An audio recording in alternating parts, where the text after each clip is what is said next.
Hello, everybody, and welcome to this week's episode of Legacy of the Rimlen. Sorry, I got distracted. We are continuing with DoomGoblin's guest appearance. We all love Lars, and we hope that that his story reaches a good conclusion, I guess. And speaking of which, DoomGoblin, would you care to introduce yourself and your character as per the dice that I rolled? Yeah, sure. I am DoomGoblin, I'm still here, and I play Lars the Black Bull. And last time, he revealed that he might not be as brave as one would assume by looking at him. He's a big coward. That's why I changed his trouble aspect from I work alone to sheep in wolf's clothing. So like a play on a wolf in sheep's clothing. And basically that means that he's a coward. He just looks scary. Mm-hmm. I also changed a name of one of his stunts. It used to be One with the Shadows. Now it's Experienced Coward. And because he's experienced coward, he gets +2 when he's hiding. Mm-hmm. Yep. And also thank you, DoomGoblin, for talking about the technical changes to your character. You read my mind. That is Lars. Thank you once again, DoomGoblin. Next, according to the dice, we would have Ashen. Could you please go ahead and introduce yourself and your character? Of course. I'm Ash, and I'm playing Illona as usual. She's an exiled noblewoman who gets up to no good as usual. Some demon businesses, whatnot, talking chickens. Yeah, that she does. And thank you very much, Ashen. Next, according to the dice, I may have said this wrong in the pre-roll thing, but either way, according to the dice, it's Show&Tell. Show&Tell, could you? I don't know if I said it right or not, but could you please? Never mind. Sorry. Please go ahead. Hi, I'm Show&Tell. I'll be playing as Anghel, who's a mute peasant boy, and they actually talked about this last time. I'm thinking about trying to be more, to role play more. I want to. We'll see how it goes, though, because Deli gave me an idea that sounded pretty cool last time. So, yeah. Anyway, I apologize in advance if I make him sound really dumb, because for some reason, when I try to voice act voice, that's just what happens. I mean, you guys never said anything bad when I voice acted the ogres, and I thought they sounded dumb. They're supposed to be dumb. Okay, Anghel is also supposed to be a little dumb, but I don't know. Okay, fair enough. I have faith.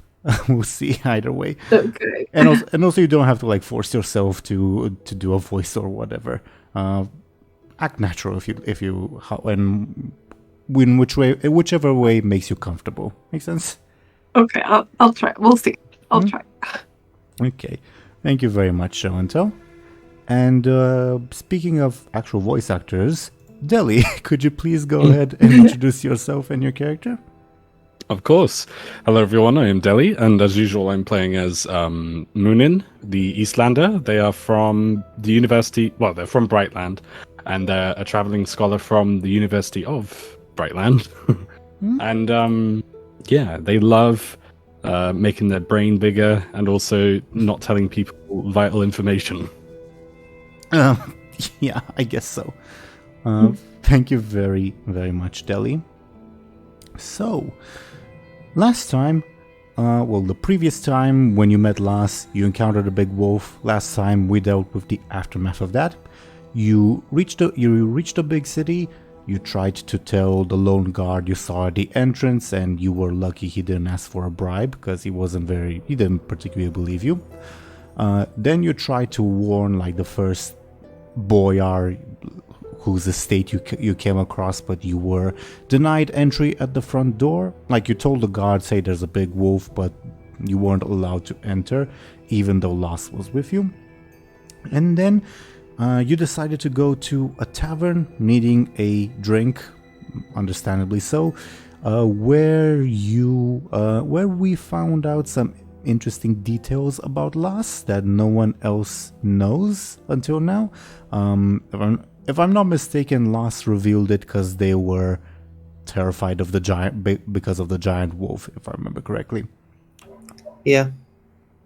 Basically. Also, specifically to them because they don't know him, and he thinks they won't tell the authorities about him and his lies. Fair enough. Fair enough. Though you guys, you notice, were overheard by the bartender, and I did promise to make some rolls regarding that. Either way, while you were still at the tavern, a familiar figure entered. The figure of Miku, who was here on behalf of the villagers who got flooded partly because of your guys' actions, I guess. And he was here to hire carpenters for the reconstruction effort, and also to deliver a letter to Anghel from one Maria, the daughter of a certain wandering priest. Muninn interpreted it as Maria being interested in Anghel, which I guess, sure. Also, Miku sort of implied that the ambush, when you guys ambushed the Caramel soldiers and had them massacred pretty much, that was discovered, and one of them survived and more or less told people what happened, more or less. You don't know the exact details, but yeah. I don't know if Loss knows what they're talking about. Probably not. Either way, after Miku departed, you hung out at the tavern a little bit more, and then decided we're gonna go with Loss and sleep at his house, cause we need a roof above our heads, and you didn't fancy sleeping in a stable at the tavern. So now we're gonna resume pretty much on the road to Loss's house. I will say, just for convenience's sake, are you guys okay with having just one of your tokens represent where you guys are on the map, just to avoid clutter, if that makes sense? Mm-hmm. Yeah, Sure. should be fine. Okay. Eeny, meeny, miny, mo. We'll use Very Anghel. diplomatic. We'll use Angel's token according to the Yes. thing I rolled. I'll put you guys to the side, so I won't or DoomGoblin can drag his token, I guess.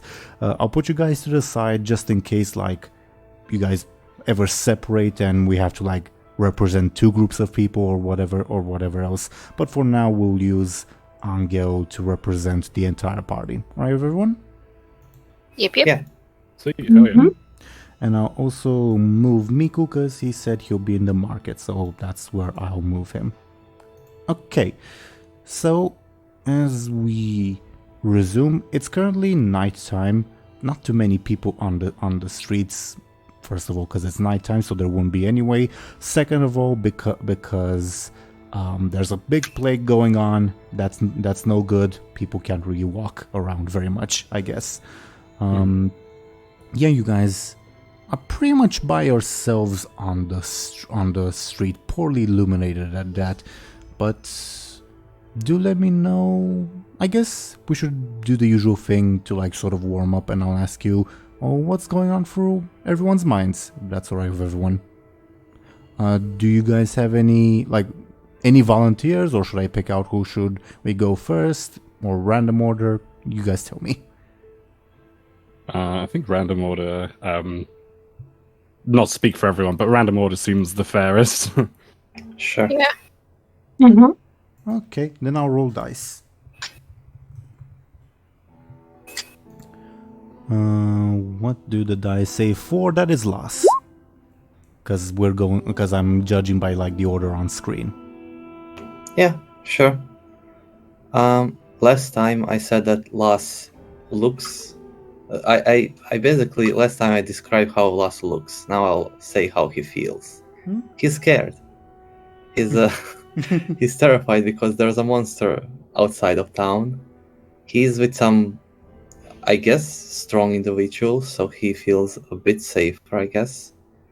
And he's ready to go home and sleep. Slightly surprised on that note, because as you mentioned, Loss is a scaredy cat, that he would willingly welcome strangers into his home. He doesn't want to be alone this night. There's a monster. Okay, who's gonna Nearby. be roommates and hold Loss's hand? Oh. Who'll tell me a bedtime story? Anghel. That'll be good.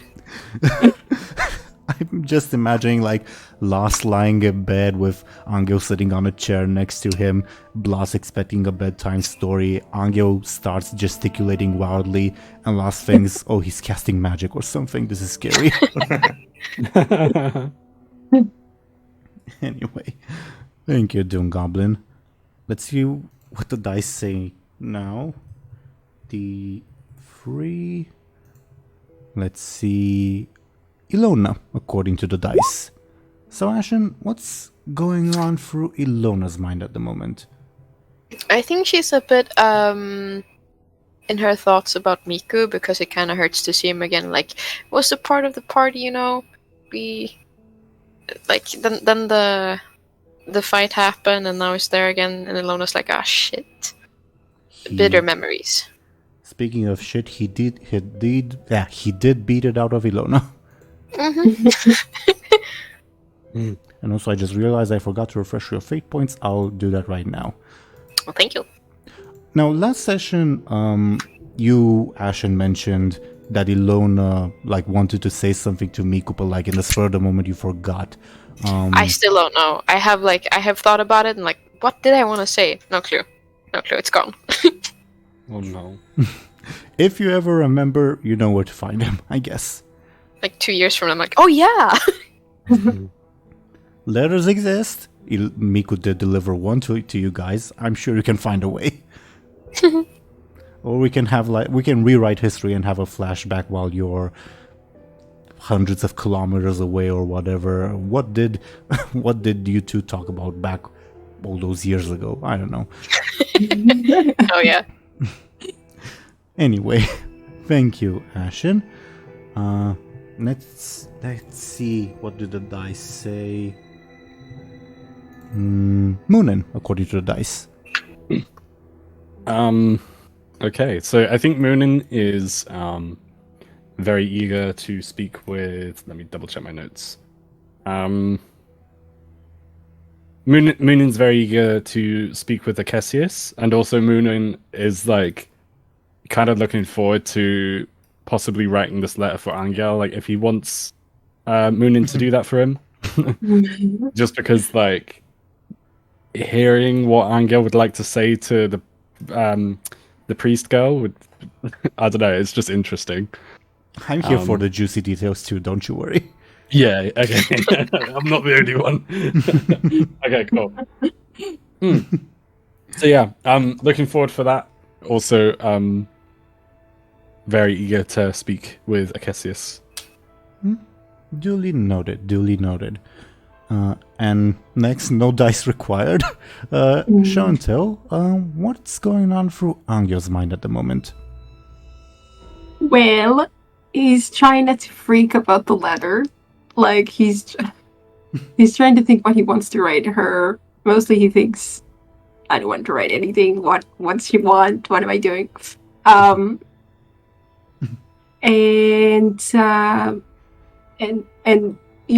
he's also worried about the wolf and stuff. But yeah, but right now the letter is, I guess it's more it's a more prominent worry. Understandable. Now, last session, obviously I read the contents of the letter out loud. I imagine in character, Muninn read the contents to Anghel, I'm guessing? Yeah, I think that's Yes. what we agreed on. Okay. Yes, yeah. Sure. just for the sake of argument, like anyone who knows how to read and write can read that letter. It's not encrypted or anything like that. I don't know if Lars knows how to read and write on that note. Would it make sense for him to know? Honestly, probably not. All right. Yeah. Unless Sure. Lars comes from a rich family or like has ever done like commerce, then sure. But otherwise, why would you need that? Yeah, sure. Whatever makes sense. But if you want Lars to be able to do that, we can. It's not like the biggest hurdle in the world. Just let me know whenever, okay? Sure. Okay. So, I guess on that note, I'm gonna remove all your stress and consequences because I consider like sitting in the tavern and just like chatting a rest. So, yeah, you have rested. I'll remove your stress and consequences. So Muninn will no longer drop when like somebody flicks them or whatever. That's good. Oh, thank goodness. But yeah, what like as you guys like walk through the streets at night, do you talk about anything? Do you do anything, or do you just head straight for Lars's house? Obviously, Lars will be guiding you guys because yeah, he knows the way. I think Illona would just head straight there. I have one question though. Is it only Muninn and Anghel who knows like the contents of the letter, or did Muninn? I think Muninn read it publicly. I think. Okay. All right. I don't remember if Lars was there to hear it, but I imagine he knows. He was, I believe. That's why he didn't read Anghel. Hello, Anghel. All right. He just read hello. Yeah, I remember. Yeah. Right. True. I mentioned this before we started recording, but I'll also repeat it now. Especially DoomGoblin, but this also applies to everyone else. I'm saying especially DoomGoblin because he knows the area. His character will know the area best. If you need me to refresh you on information about any of the tokens on screen, no worries. Ask without like any reservations, I guess. Okay. Okay. Cool. Okay. So, same. Yeah, carry on. Sorry. What were you going to say? Because that might affect what I was going to say. If that makes I was sense. going to repeat my questions if you guys do or say anything while you're on your way. Yeah. Muninn would turn to Anghel. Because I don't know if we've established in character that like Anghel would like to reply. You haven't. Okay. The what? Sorry.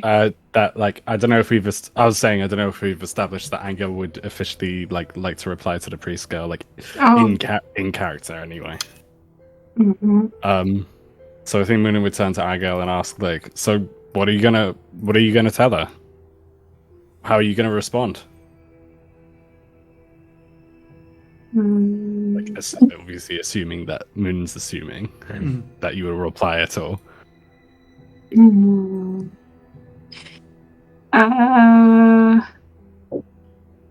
Don't know.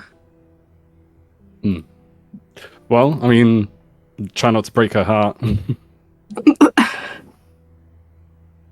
It's okay if you're not interested. I know how it is, but I mean, just like her dad, you know, is supernatural. So be careful how you word it. You don't want to mess with that. Yeah. You don't want to. Listen, I've dealt with many pissed off dads in my time, so. Oh god. God. Above board, I really don't know what he's going to say. Honestly. Yeah. Well, Muninn would like reassure Anghel if Anghel would let them, and like by patting his back a bit and be like, "Well, I'll write the letter for you. When you think about what you want to say, if that is if you want me to." When you say write the letter, can you guys hear me by the way? Yes. Yeah. When you said write the letter, I almost imagine like not just transcribing Angel's words, but also being like a ghostwriter. So like I'm trying to make Anghel ask. but like Where's the letter for me? But like I'm sort of imagining like Muninn embellishing the letter a lot. So like Yeah. that little peasant girl is gonna get a letter filled with like references to classical mythology and philosophy. What? Yes. What's an Aristotle? Either way, carry on. I'm sorry for interrupting. All good. Where were we? Oh god, I'm trying. I'm trying to like do what Deli you know suggested last time, and I just don't know how to do it. Don't feel like you have to. If you know what Yeah. I mean. Only do it if you want to. I want just to. thought- I just. Yeah. I just don't like. You can do it. I believe in you. We can also say, just as a suggestion, because it's night, you guys are tired. Maybe Anghel says, "I'll sleep on it," and that gives Show&Tell more time to think. Yeah, definitely. Yeah.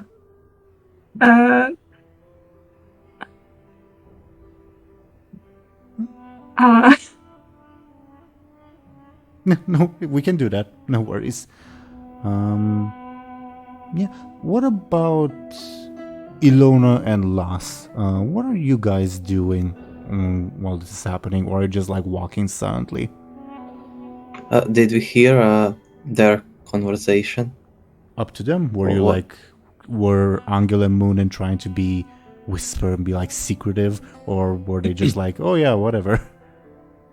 I don't know about Anghel, but Muninn was obviously Anghel has no choice, but Muninn wasn't being secretive. At least not at first. But then if Anghel sort of cued in and sort of like implied to like keep their voice down, then maybe they would have done. Yeah, I don't think he did. I think Okay. he, he's too worried about like I don't know how to explain it. He's too worried about what he's going to do with the letter to worry about anyone else. Yeah. That makes sense. In which case, yeah, Muninn wouldn't have kept their voice down. Yeah, then Lass will ask, what do you mean her dad is supernatural? I mean, you heard the letter. Her dad knew that we were gonna meet you along the roads. So he clearly has some connection with the gods or something. Oh, so it was destined for us to meet? What? That's a strong word. But possibly. That's creepy. Yeah. Creepy's an understatement. I don't like Moon would say like I don't think destiny is necessarily the right word, but I don't believe in it. But he did know that we are going to meet before it happened. Well, how else would you call it? I guess it's more of a Moon would sort of like ponder to how to word it because I'm pondering it. But they would say like it's not I wouldn't call it destiny, more sort of educated foresight. Like we could have defied destiny and not have met you that like either yesterday or whatever the time frame was. But it turns out that we did. I think you all would hear like a shrill voice at Muninn's feet say, to hear mortals ponder about destiny, it's always so amusing. Is that That doesn't sound like the chicken. It is the chicken. It is. Oh, it is? Yeah, I thought Okay. it was. Though, to be Well- fair, the light is very poor, so who knows? So what do you make of all of this then? Like asking the chicken. I don't think your Me? motto might comprehend. Well, you could be surprised, but like Muninn like wouldn't I- entertain it necessarily. I don't know, you've been pretty dumb so far. Yeah, and you're a chicken. I'm a So- sprite, thank you very much. I just Yeah, take I just take this form. I think it's elegant. The form that you take is the same form that I'm not fry. What would they do to chickens in this time period? Like put them in an oven? I wouldn't deep fry them, would they? Do you know what I mean? I mean, the methods of cooking chicken haven't changed that much, except like frying in like all those oils you see in like American restaurants. Yeah, not so much, but like, yeah, you could stick it in a soup. You could, I don't know, Yeah. It's a soup, yeah. you could cook it in an oven or over a fire. Yeah, sure, whatever. In that case, Muninn would be like, well, the form that you've taken is also the form that it's like the main ingredient of the best soup. So good soup. I agree. Why are you not afraid of the demon chicken? Um, I mean, this is one of the scariest things I have ever seen. I'm Or heard. harmless, I assure you. like I said, chicken soup. What about you? Like starts walking closer to Lass. Does Lass like inch away or? Yeah, definitely. Oh, God. Why are you so afraid, almighty black ball? Well, chickens don't usually talk. I mean, they were not created to talk. Only man can talk. They do, you just don't understand them. Sad, sad, sad. Have so much to say, but so few are willing to listen. Right. What does the Sure. chicken talk about? Usually being hungry.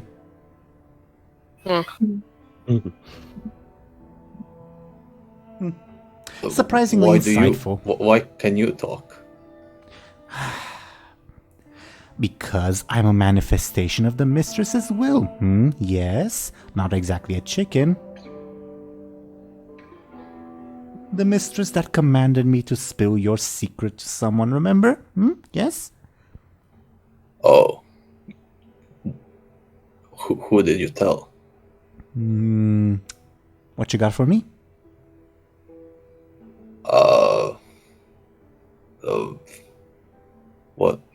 What would you like? We've had this talk before. You stupid. That one like indicates Illona. She promised me a bakery and failed to deliver. Can you believe? Bakery. Oh yeah. I forgot about that. To be fair, I think you Maybe, only To be fair, I think you only talked about offering it and you didn't actually offer it. But anyway, Maybe I have something at home that I can give you. ooh, sure. The more precious, the more valuable. Yes. Well, I guess that's obvious. I mean, precious to you. Personal. Oh, God, this chicken. Yeah. Sorry, I'll be right back. Above board. Okay. Yeah. Okay. last the blackboard just says that. So I'll be right back. Yeah. It's just like he just passes out like AFK's. Sure. Then I guess the chicken seeing like lost, maybe like take a pause, would like turn to Muninn on Anghel, I guess, and Illona on that note. Say, what about you? Would you like to know? Have many secrets to spill? Yes. About lots. It means. I think it would clarify about anything. No, many, many things. Mistress is everywhere, you know. I mean, Muninn would look interested. Also, welcome back to DoomGoblin. Muninn looks interested, but like, well, about like it's like, oh, it's when someone asks like, what's your favorite like TV show, and then you forget every single TV show in existence. It's like, well, yeah, I want to know about secrets, but like, what can I ask in particular? You know? Does Muninn say that? Yeah, sure. Silly person. Do you not know? I know, well, not everything, but most things. Yes.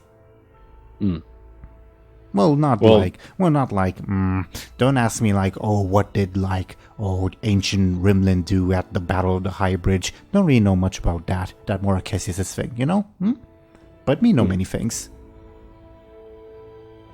Well, do you know about this wolf? Like, why is it? I mean, it can't be natural. It's massive. It's not. No. Yes, I know. What you want to know? Silly. You forget most basic rule. Father Cassius told you. And what rule is that? Magic begets more magic, little foolish human. I mean, above board is probably, like the mother of the forest and all that. No. Maybe. Above board, sure, yeah. Above board, sure, yeah. It's a side effect of the use of magic, if that makes sense. Mm-hmm. Yeah. But, like, the fact that it's so big and powerful implies a lot of the use of magic. That's what the chicken is saying. Okay. Implies what? A lot? A lot of use of magic. Oh, okay. So, who used the magic on this wolf? Like, in character? What you got for me? I mean, you like shiny things, right? And Muninn would pull yes. Shiny. Muninn would pull Give out a shiny. handful of like silver and like chuck it at the chicken. So like literally like 4 or 5 like silver coins. Ooh, it starts gobbling them up. Ugh. You people so arbitrary with money. No real value. Silly. It continues eating them. All right. Well, I've given you something shiny. Why is the wolf so big? Okay. You guys have to fulfill my part of the deal. Wolf's so big because someone used magic. Who else would really know about magic? How did you guys find out about magic? When you found something. Who else has something? Yes. Connect dots?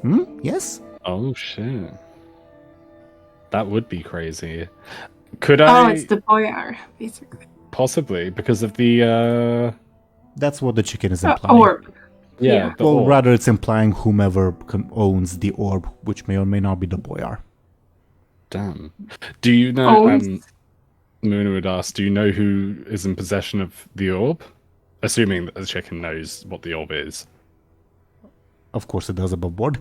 Okay. To answer Show&Tell first, owns isn't perhaps the best word. Whoever has it, I guess. In possession, like.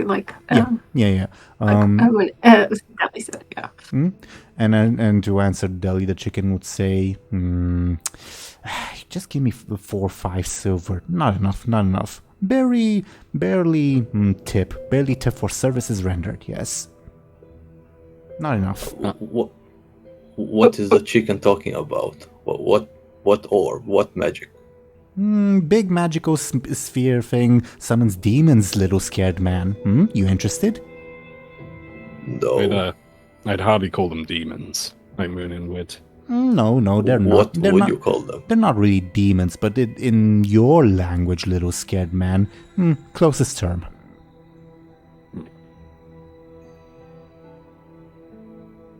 Well, in any case, Muninn would like jangle a few more silver coins. Ooh. Muninn would what's the word? Like fling them or flick them to the chicken until like it's had enough. So like, let's say like 3 or 4. The chicken would motion to like start gobbling them up, but it would stop mid motion before it gets to the first one, and then it like almost looks up at the sky and says, "Oh, come on, Mistress, no want me to tell you. Sad." Oh. Well, I guess you can't have these then. And Muninn would like put the coins away. Mistress, please. Fine.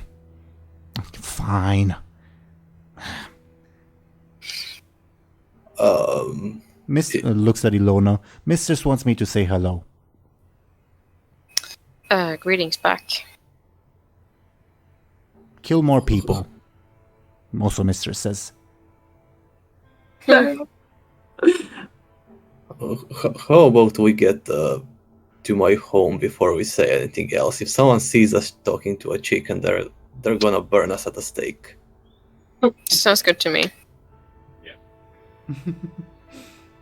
As if that would help. But yeah. The chicken would... I imagine one of you would collect the silver you dropped for the chicken, right? Yeah. The chicken would stay by that person's side and would say to them, I imagine it's Muninn, ask me something else next time, okay? Mistress really don't like me spoiling stuff for you. We'll see. Just to clarify, the chicken wasn't allowed to tell us who is in possession of the orb at the moment. Right? Yeah. Okay. Because the god said not to. Yeah. Well, yeah. Mistress said. Not gods plural, but yeah. Mm-hmm. Absolutely. Yeah. Interesting. The chicken would say to Muninn, because I'm guessing Muninn stayed a little bit behind. Mistress also wants. This is me tell you, you tell her. Mistress wants me to tell Illona, but you tell Illona. Don't forget about debt. Don't forget. She never forgets. She really never forgets. Why can't the mistress tell Illona herself? Because Mistress annoyed at Illona, no one to talk to her. That's why send me, yes. Well, I'm no one's marriage counselor, but I suppose I can remind Illona. Don't think Mistress swings that way, but duly noted. Alright, well, we'll see you next time. Maybe one silver for tip services, yes? Please? Muninn would shake their head and just be and motion to kick the chicken. Fun. Feign, they would feign the kick. Yeah. Fun. It would flap off in a random direction and would disappear. Flap off. I love that. You know how chicken run where they flap their wings but can't fly? It does that. Yeah. Oh my gosh. God bless. Pathetic. Pathetic. Yeah. What does Lost make of this? He thinks that we are all going to hell for using magic. And talking to demons. It's probably not far from the truth. Anyway. Yeah. I imagine by this point you would reach Los's humble abode? Sure. We said it's a very spooky looking house. Like him. Yeah. Yeah. Though if anyone cares to do a careful inspection, the spookiness would be revealed as just being shoddiness. Yeah. Definitely. Isn't Last spooked by his own house a bit? I imagine there have been instances where a room has collapsed before. Oh shit. because it is built over like slight marshland. Yeah, it's like in a swamp. Scary shit. How Maybe like overgrown a bit with plants. As close to a swamp as there can be while still being inside a city, but yeah. Yeah. Alright, home sweet home. Ooh, nice place. Thanks. Well, have you ever heard of the feather duster? No. Well, yeah, it shows. I'm sort of imagining like you guys would see a broom in Lass's house, but it's sparkling clean, never used, while the house is all dusty. Wouldn't the broom be dusty as well then? yeah. I guess. No, he just cleans the broom. Yeah.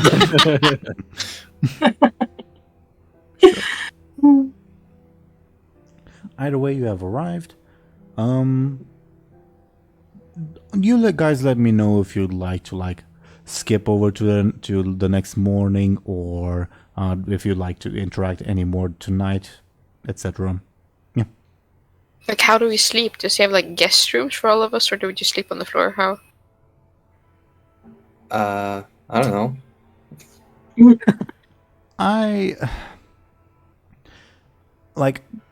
Even though Lass is not a poor person, I don't think he can afford like an estate or anything like that. So I imagine maybe he has like 2 or 3 bedrooms, I guess. So at least 2 of you would have to shack up, unless you want to like sleep in the hallway or whatever. Okay. Sure, yeah. You can sleep anywhere except for the basement. Don't go there. What's there?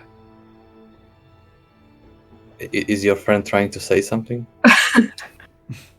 Oh, Muninn would look to Anghel and like basically ask Anghel to repeat himself. What's there?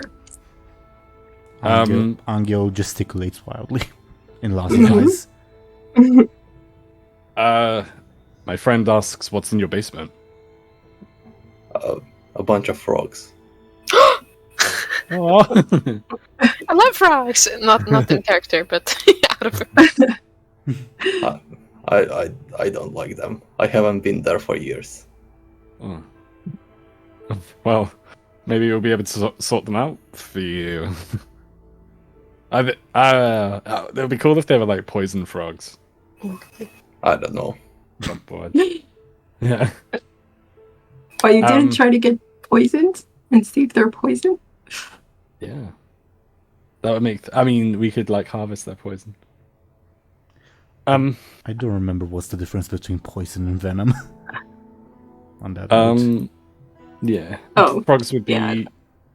I think frogs would be poisonous because snakes are venomous. Yeah, when you lick something and you die, it's poison. If it bites you and you die, then it's venom, right? Yeah. Thank you very much. Oh, Thank you very okay, much. interesting. There's a meme like that, and it's like if you bite something and no one dies, that's kinky.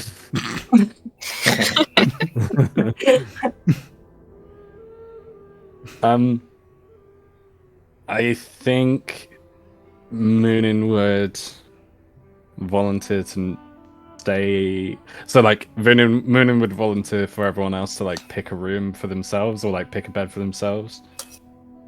Before they like have a chance to pick one, if that makes sense. Because I know it's like limited space or something. I don't remember. Did Miku? How long did Miku say he was going to stay? Couple days. In Well, he said Okay. couple days, which obviously can mean anything from 2 to like a week. So yeah. yeah. Okay. TLDR, I'm gonna roll to see how quickly he's able to find healthy, emphasis on healthy carpenters. Mm-hmm. Okay. And on that note, I'm gonna roll right now. but I won't reveal what the number means, if that makes sense. Okay. That's the most average possible overall, so take that as you may. Okay. I think Illona just goes into like a free room and sits up there. A rat scurries out. Unfazed. I've seen rats before. And there's an orange cat chasing it. No, there isn't. I'm joking. If Anghel is around, Muninn would tell Anghel, like, you go ahead and pick a room, I don't mind. Do we need to, like, shack up or something? We can also sleep in one room. Yeah, that's It would be safer that way, right? That's up to you. I'll stay out here.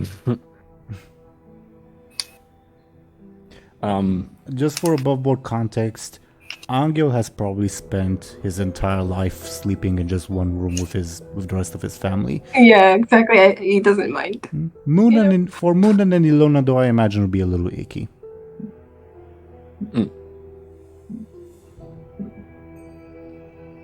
Well, like Muninn said, they would tell Anghel, like, go ahead, like, you pick a room.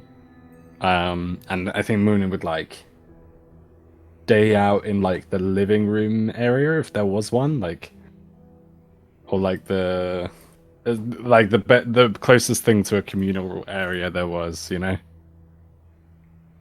So, like, close to the entrance. Yeah. Sure. Okay.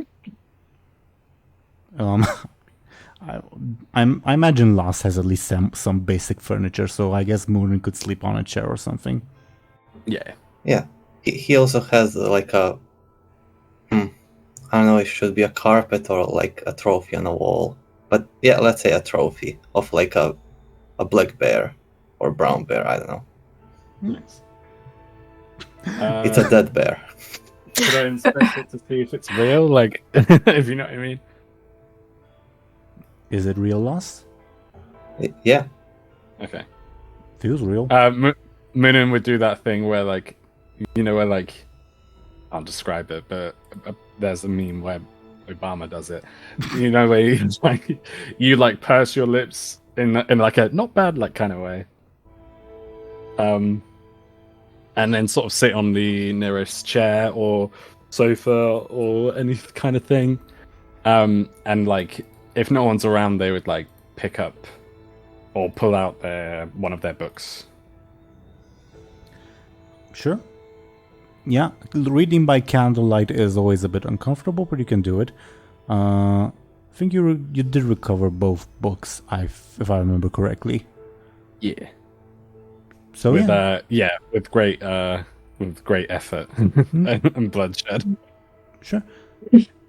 You have your choice between reading like what's basically like a language manual or like pretty much that, or like a ecclesiastical history of the world, I guess.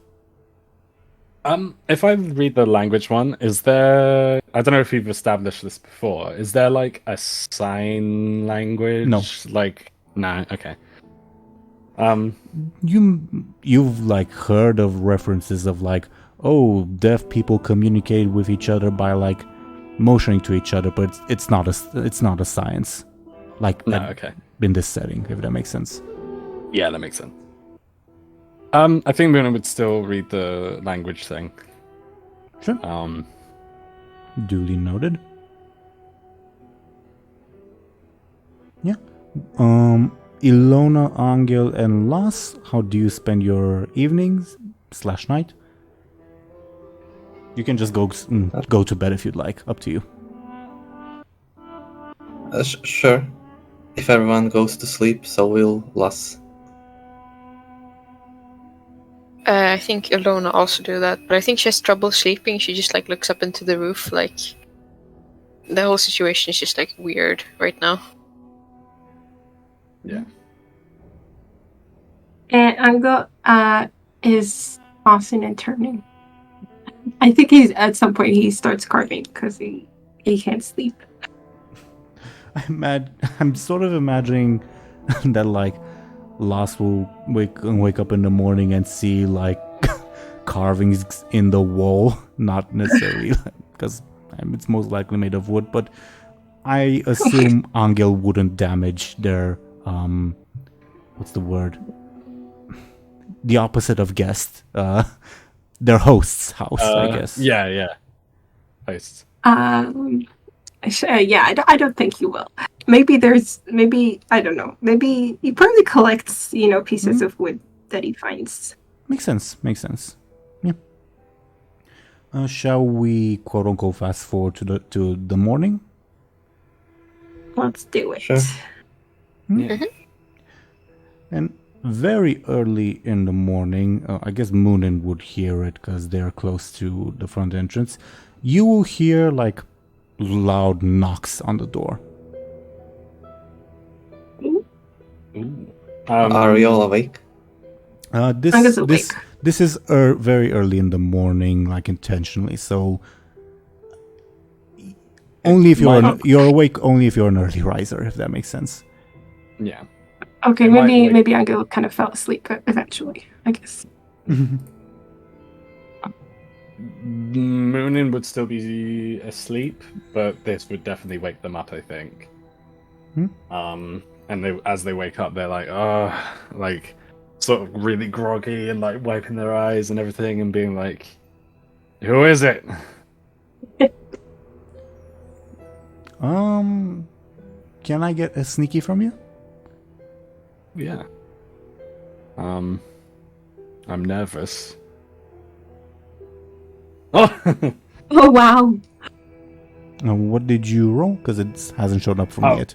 A -2. Oh, okay. Okay.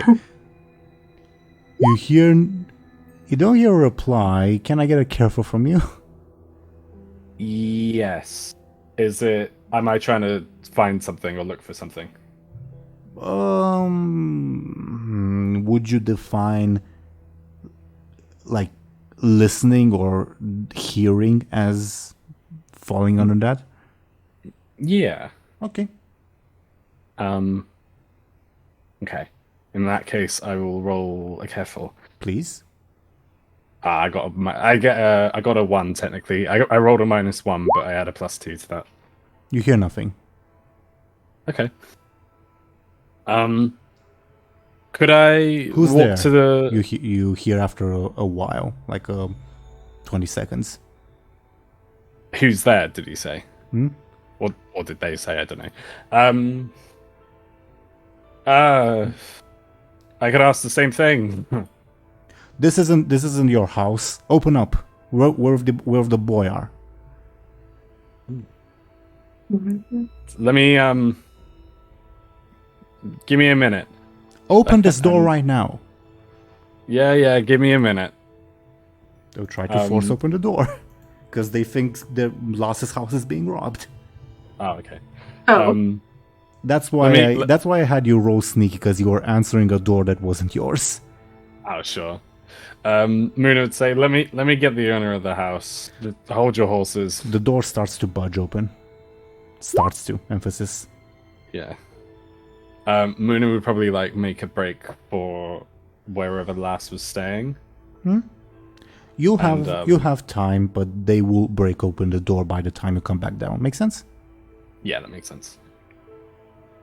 In that case, Muninn would. I assume like Lass is sleeping in the house owner's bedroom. Yeah. Muninn would like I don't know if you'll be able to hear it on the mic, but Muninn would like knock on the door. I think Discord didn't pick that up, but sure. Ah, damn it. Okay. I think Lass will wake up. He gets woken up by slightest of noises. Lass. Yeah. Get out of bed. You have visitors. Where are you, thief? You hear from downstairs. Lass will quickly get dressed and apply his makeup, Give me a quick. his eyeshadow, I am the knight. and he's probably using like coal or something. Give me a Not quick, something please. fancy. Quick? Alright. 3. It will still take you like a minute or two, at least. Sure. Lass isn't opening the door, Muninn. And Alright, you hear like rummaging downstairs, like they're clearly searching for the thief. Hurry up, Lars. I'm coming. You may not sneaky, Muninn, Okay. because you did yell. Oh, not good. I got a 0. And they got a 2. Okay, then you hear them start rushing upstairs. Damn. Muninn would probably like draw their weapon, draw their dagger, and be like ready to attack. And you would you would see, also Illona and Anghel, feel free to like jump in at any time because you'd probably hear the commotion. You'd see 2 local Rima, probably like employed by the boyar with swords drawn, and they come upstairs and they see you and say, "Who the hell are you? This isn't your home. Yeah, I know this isn't my home. I'm a guest. Drop your And then, weapon like, right Muninn- now." You drop your weapon, Lars. And then they like knock on the door again. Then we'll enter initiative order. Am I guess. ready? No. No. This has been seconds. You need minutes. Um. Then we'll enter initiative order, as I said.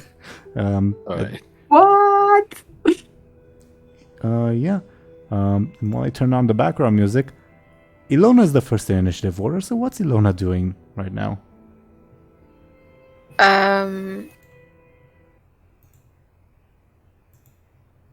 Gosh, that's a good question. I really don't know. Like, she would probably come out of the room and be like, "We are invited here. More we of know them. class is it." More of them. Okay. Jesus, calm down. Like, I was sleeping. What do you think we're robbing? And she's like rubbing her eyes as she says it.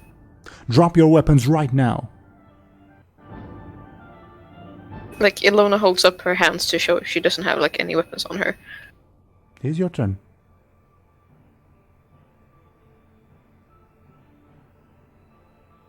I guess I just try to make an advantage to look as annoyed and like put them in the make them feel guilty. Sounds like a flashy advantage. Yeah, sure. Yeah, sure. Ow. That is sufficient. Would you like your advantage to be called? Who dares disturb my peace? It's a long name. Okay.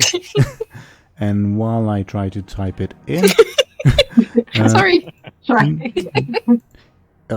I say try because technical stuff, not because of you. Okay. Either way, Muninn and Lass, it's your turns. But for narrative's sake, Lass, you haven't finished putting on your makeup and all that. Yeah, he's like sitting at his mirror and he's like, no. Lass has a Lass has a mirror though. That is saying something about their wealth. Oh, does that not exist? Oh, it does. It's just that it is expensive. Make sense? Yeah. I think for who wants to go first, me or you? Lars? No, Lars. You go first. I can't do anything. Okay. Muninn would. I don't want to do anything flashy. Muninn would ask them, "Do you see any?" See, I'm trying to go for a clever for context, but it's up to you, Teeironor, obviously. Muninn would ask them, "Did you see any broken windows or broken doors? Like, we're not trespassers. Yeah, the one we broke. I'm kidding. Yeah. Yeah, sounds like a clever. I'll oppose if they're forceful, because they are in full law enforcement mode. Okay? Okay, cool. Let me just triple check something, just to be really annoying. No, okay. I'll roll clever. Please. Ooh! Nice, I got a 6. Damn. That's sufficient to take one of them out. There's 2 of them. Damn. As in 2 left or 2 in total? In total. Okay, cool. I would like to take out the guy who threatened you, or the guy who is like backing up. If that makes sense. Yeah, narratively it would make sense to do the guy that's backing up, but like it would probably be more. I'll do the guy. They have the same stats. Okay, I'll do the guy that's backing up because that makes more sense narratively. You would recognize that it's the individual who pissed themselves last night because of loss. Oh wow! Back for more. Sure. And he like lowers his weapon and he looks at it, like he also recognizes you, and he looks at like the other guy. But he is not yet convinced that you guys are guests. There is still a distinct possibility that like Loss invited you in and you murder him or whatever, because he's nowhere to be seen, but he will not act during the combat anymore. Make sense? Sure. Loss's turn. Is he done? No. Can I do anything? Yeah. I don't know, I think it would be more dramatic if I like come out of my room when I'm finished, Sure. instead of like yelling while in the room. Sure. Then it will be the remaining attendants' turn before Anghel goes, because they have a quick of 2.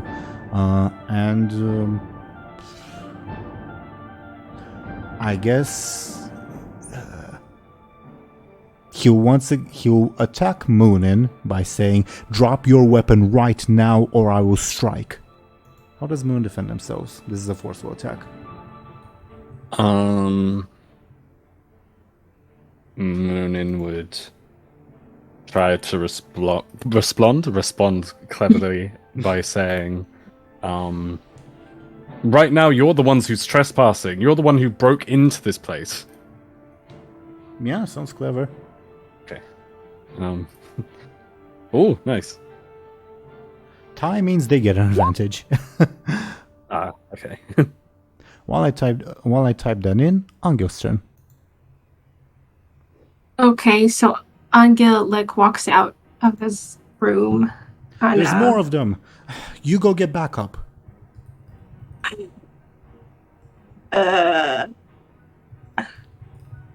Okay.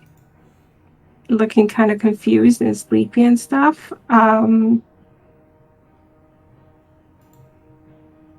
Like I guess he walks in at this moment.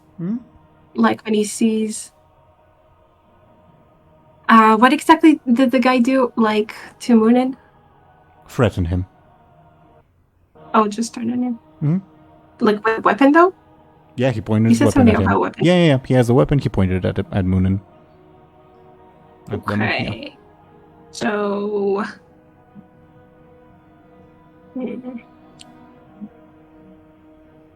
So I guess I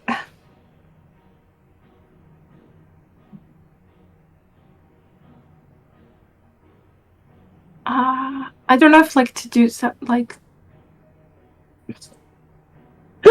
I'm sorry. Mhm. It's all good. It's all good. Like. Do you want me to like explain the like how the scene looks like? I guess. In terms Like of what I like, I'm not sure if to do something like aggressive or just Sure. or just. Again, conflict does not have to mean violence. Because, for instance, the guy attacked Muninn by threatening them, which isn't Right. directly violent. And Muninn attacked the other guy by saying that, by convincing him that, oh, we're not a threat. Yeah.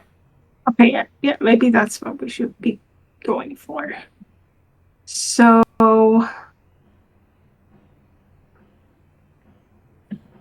Anghel, I had this idea before. He like kind of raises his hands, like he, to look non-threatening, to kind of say like calm down or something. Sounds like a flashy attack. Okay, let's go with flashy. Kind of like what Illona did, I guess. I don't know. You can also try to create an advantage if you like, up to you. Oh, let's go for an attack. Let's go for an attack. Oh. The guy does not look convinced in any way, and he seems more so concerned that they are outnumbered now, and like points his weapon repeatedly at all of you. You haven't convinced him. Yeah. Illona.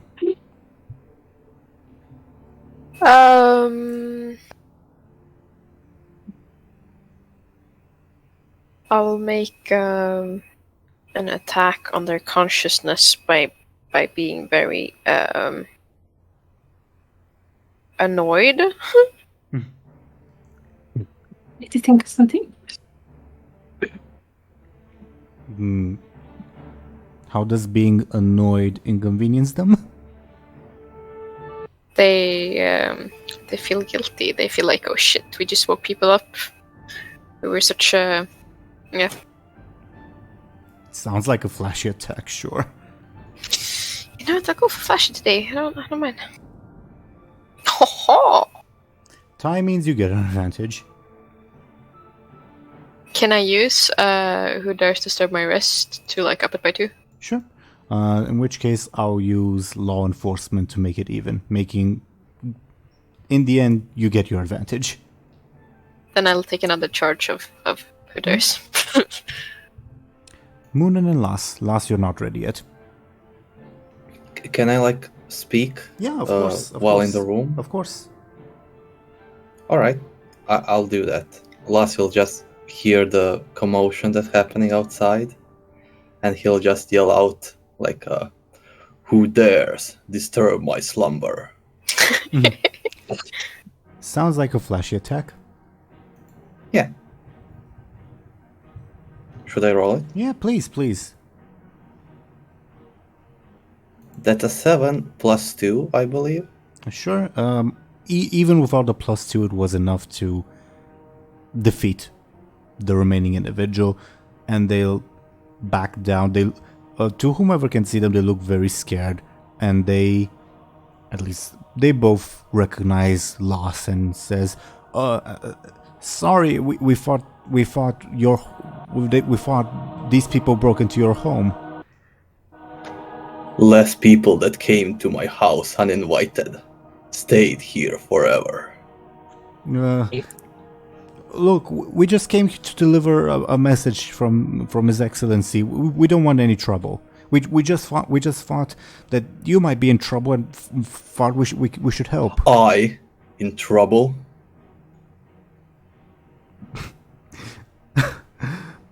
Whomever is closest, I imagine Illona or Anghel. Once again, you feel the smell of urine. No! Dude! Get a grip of yourself. Give me a moment. I'll be right down. Certainly. They both sheath their swords. Muninn would like look at them and like smirk at them and be like, "Yeah, I told you, pissy pants." Do you say that? Yeah. Yeah, why not? Then the guy who was threatening you looks annoyed and like turns to the other guy. The other guy is the one who pissed their pants, and he smacks the other guy and says, "Get a hold of yourself. What's wrong with you?" get out of here. And the other guy runs away. Yeah.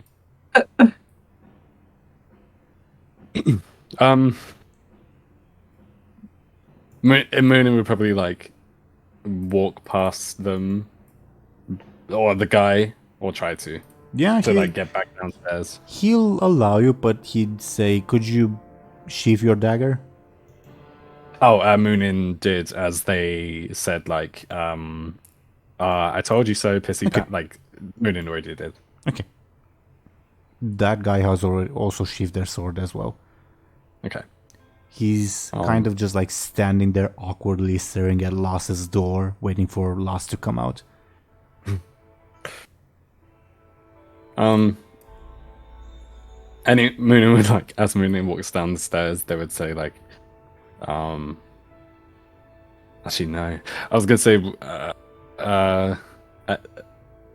does anyone want anything, any breakfast? Yeah. Why wouldn't Muninn say that? Muninn would say to everyone else, like Anghel, Illona, like anyone for breakfast, like as they walk downstairs. Yeah, this is a mess.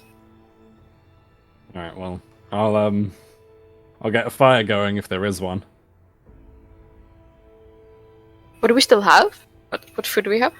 I'm not sure, but You that's have, why I was hesitant. You have the supplies from the forest, like the various fruits and like whatever deer meat you could carry, and whatever Lass would be willing to give from their storehouse. Not storehouse. What's the word? Like the room where he keeps his food, I guess. Yeah, like a pantry or something. Yeah, pantry. Thank you very much. He doesn't have any garlic. He doesn't like it. Okay.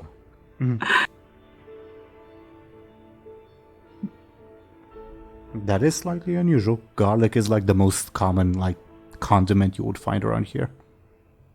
I know. He also doesn't like sunlight. He does like mirrors though, which is well, not like, but he does have a mirror. Yeah, it means he's not a vampire. Yeah. I think it's pretty obvious he's not a vampire. Okay. We were just checking. Yeah. You can never be too careful. You've met like the closest equivalent to a vampire around these parts. Lass does not fit that description. Yeah. True. So the guy just like stands there awkwardly, waiting for Lass. Alright, when Lass is done, the door will slowly open. It probably like creaks as it opens. The guy flinches. And he sees the hulking figure of Lass leave the room. Hello. I apologize for the intrusion again. His Excellency, the boyar Gregory Dukas, he invites you to and your friends, the ones who came last night, to his estate after today's service.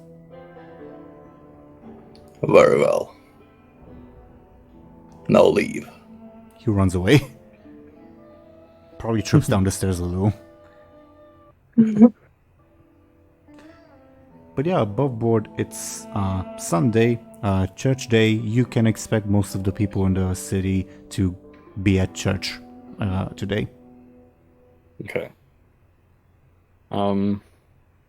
So we've been above board. We've been summoned by the boyar. Invited, sure. Or sure. Okay. The guy you tried to warn about the wolf last night. Yeah, exactly. That's what I was gonna say. Okay. Cool. Like only Lass, or He said Lass and your companions from last night. oh, okay. That's good. That's good to know. What is? Well, I mean, we don't know yet. Only Lass knows, I imagine. Illona and Anghel were also there, I imagine.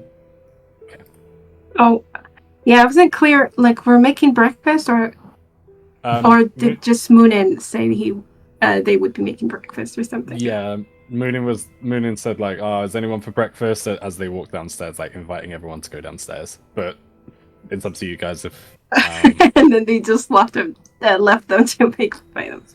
Yeah. To make breakfast for themselves. I don't know. So yeah. Yeah, I kind of imagined that Anghel also, joined. Yeah, Muninn. so will us. Okay, cool. Good morning. Morning, you two. Assuming Illona hasn't come downstairs as well.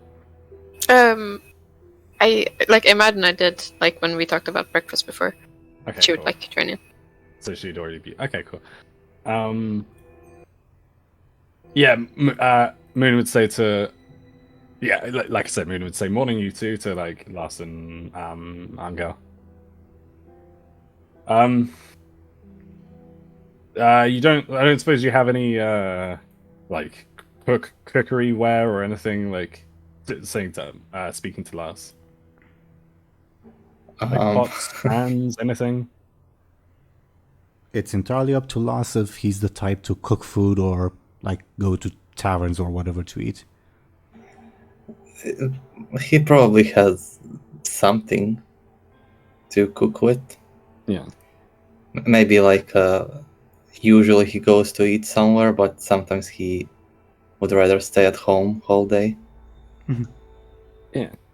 Could I do a careful to find something? Do you think, or I'll just show you where it is. Yeah, I don't necessarily think it's necessary, Deli, because you're not robbing Lars. At least as far as I know. Yeah, not yet. I mean, no, just kidding. Sure. Yeah, you would find at least the necessary kitchenware to make something, either polenta or some basic stew, or if you want to eat your from your supplies the forest fruits and the deer meat or whatever. Entirely up to you guys. We don't necessarily have to go into a lot of detail on that. Yeah, sure. Okay. I think Muninn would probably cook something. And they'd say well, you may as well, we may as well fill our bellies. We've got a massive wolf to fight. Yeah. Let's hope he doesn't fill his belly with us. That's pretty funny. Let's hope not. I was not trying to be. I'm really hoping he doesn't eat us. Well, we'll manage. We'll manage.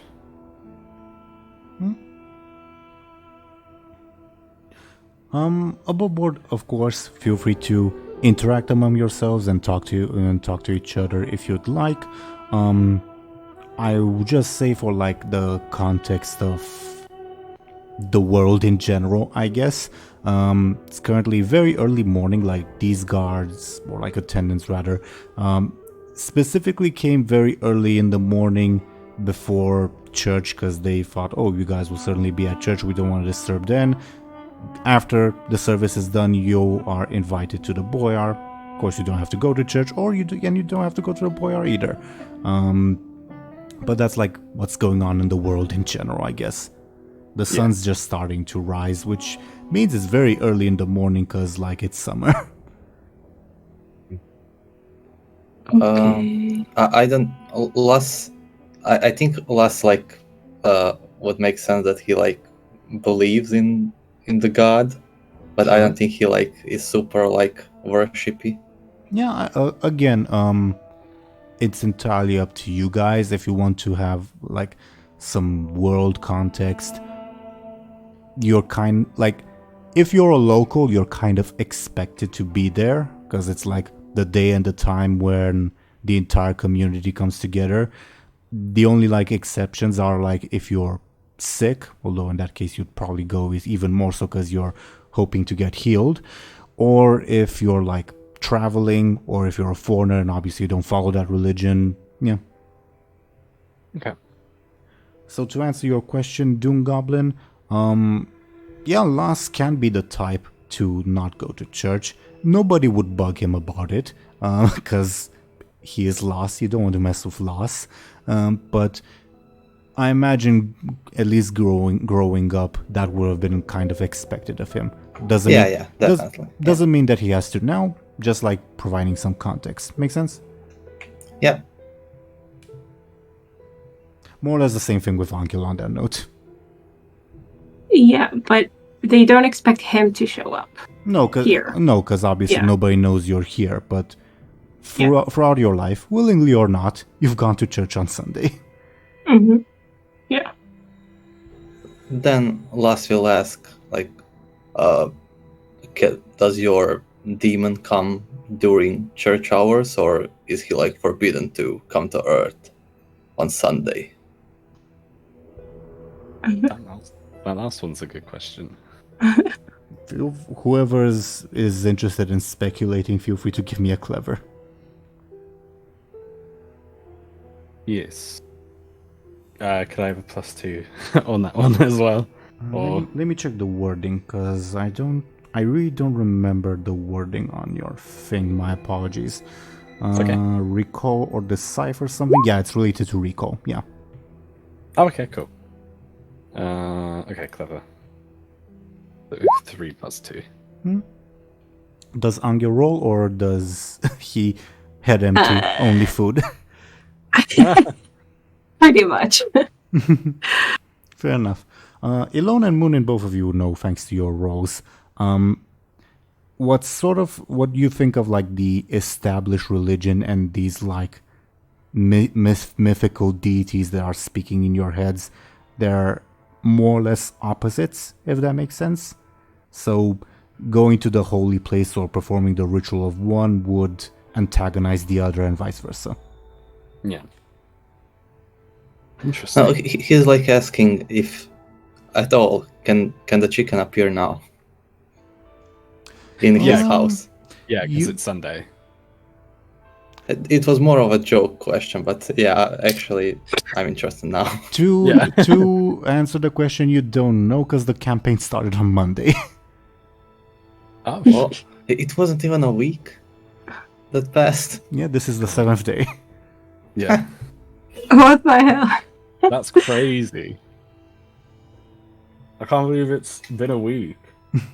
So can you summon the chicken? Muninn would look to Illona. We want to summon the chicken, or are we just asking, like, hypothetically? I mean, I don't understand you, boy.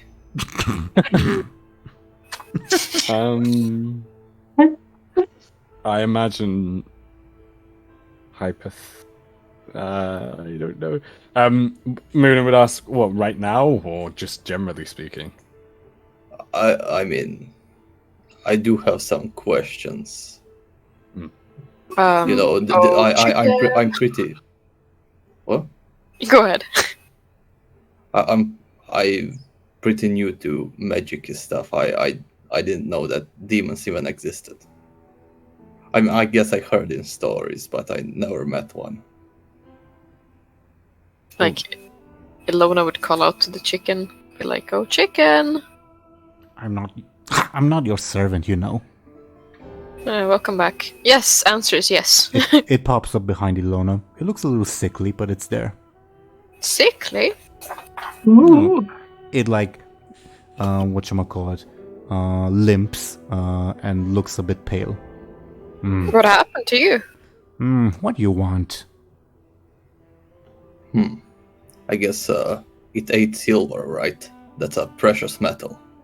Monsters are weak to silver. I'm not a Strigoi, you know. Is that real as well? Oh yeah, As these people. it is. Oh God. Oh, yeah. Make sure your final rights are taken care of. Wouldn't want to turn into one. It No. coughs. Like whenever you hear me coughing, it's the chicken coughing, just above board. Okay. Are you alright, Teeironor? Yes, I am. I am Are not you sick. sick? I'm not sick. I know. So what you want, and more importantly, what you pay. Well, I would like to know more about your mistress, the witch that summoned you. Don't you dare call her witch. She mistress, not witch. Rude. Sure. Maybe What do you like to know? Who Like- is she? Is she a problem to my town? Maybe. Do I need to scare her off? I couldn't. I don't think it would allow me. She would allow me to answer that question. Oh. Well, you tell her that I will find her, and I will kill her. Or scare her off. It like taps Illona with its foot and says, "Can you believe this guy?" Illona looks a bit concerned for the chicken's health. Like she kind of ignores it. And like, did you catch the thing that's going around? Not your business. Not your business.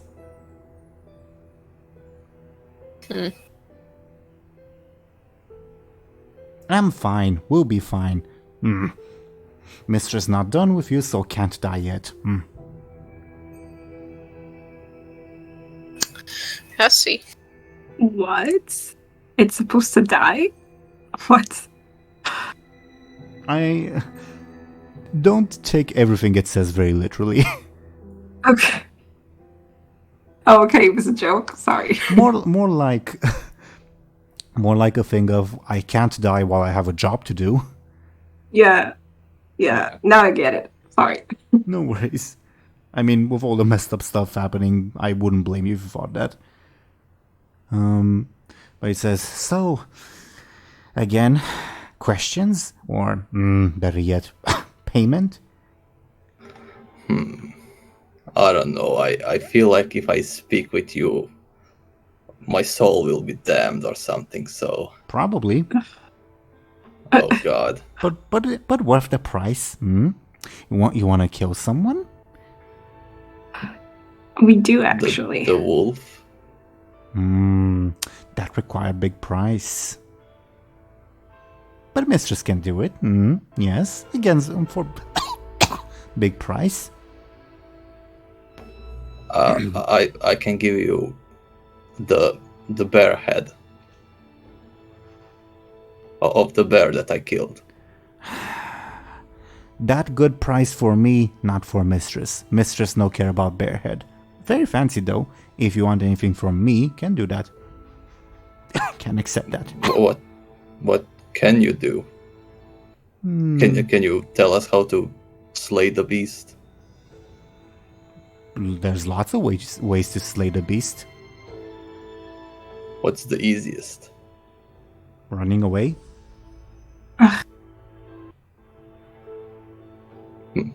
Yeah, I kind of agree. I don't know. You humans hunt wolves, not as sprites. You know better than I. Have any specific questions? You want someone's secrets to convince them to help you? Or anything? Oh yeah, you said that you told someone that I might not be as brave as I might appear to be. More like mistress told someone kind of through me. A manifestation of mistress's will, so kind of intertwined. Complicated. You mortals won't get it. Sure. Well, How about the bear for that information?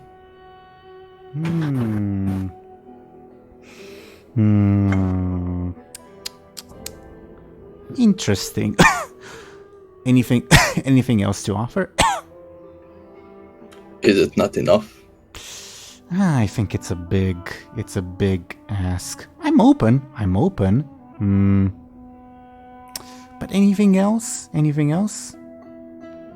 Do you like frogs? Such a good question. I'm gonna do a random roll because I don't know if this one will like frogs.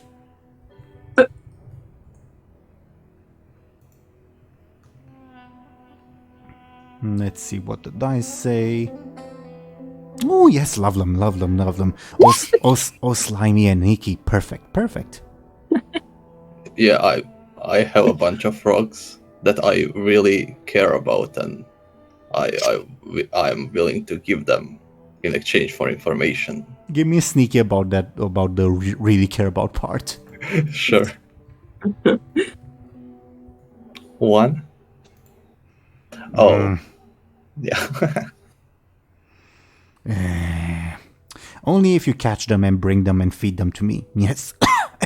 I deserve royal treatment, yes. You don't look like it. You wouldn't look half as intimidating without your stupid makeup thing, yes. I'm also tall and have a big fancy scar. I was wondering where you're going with that one then.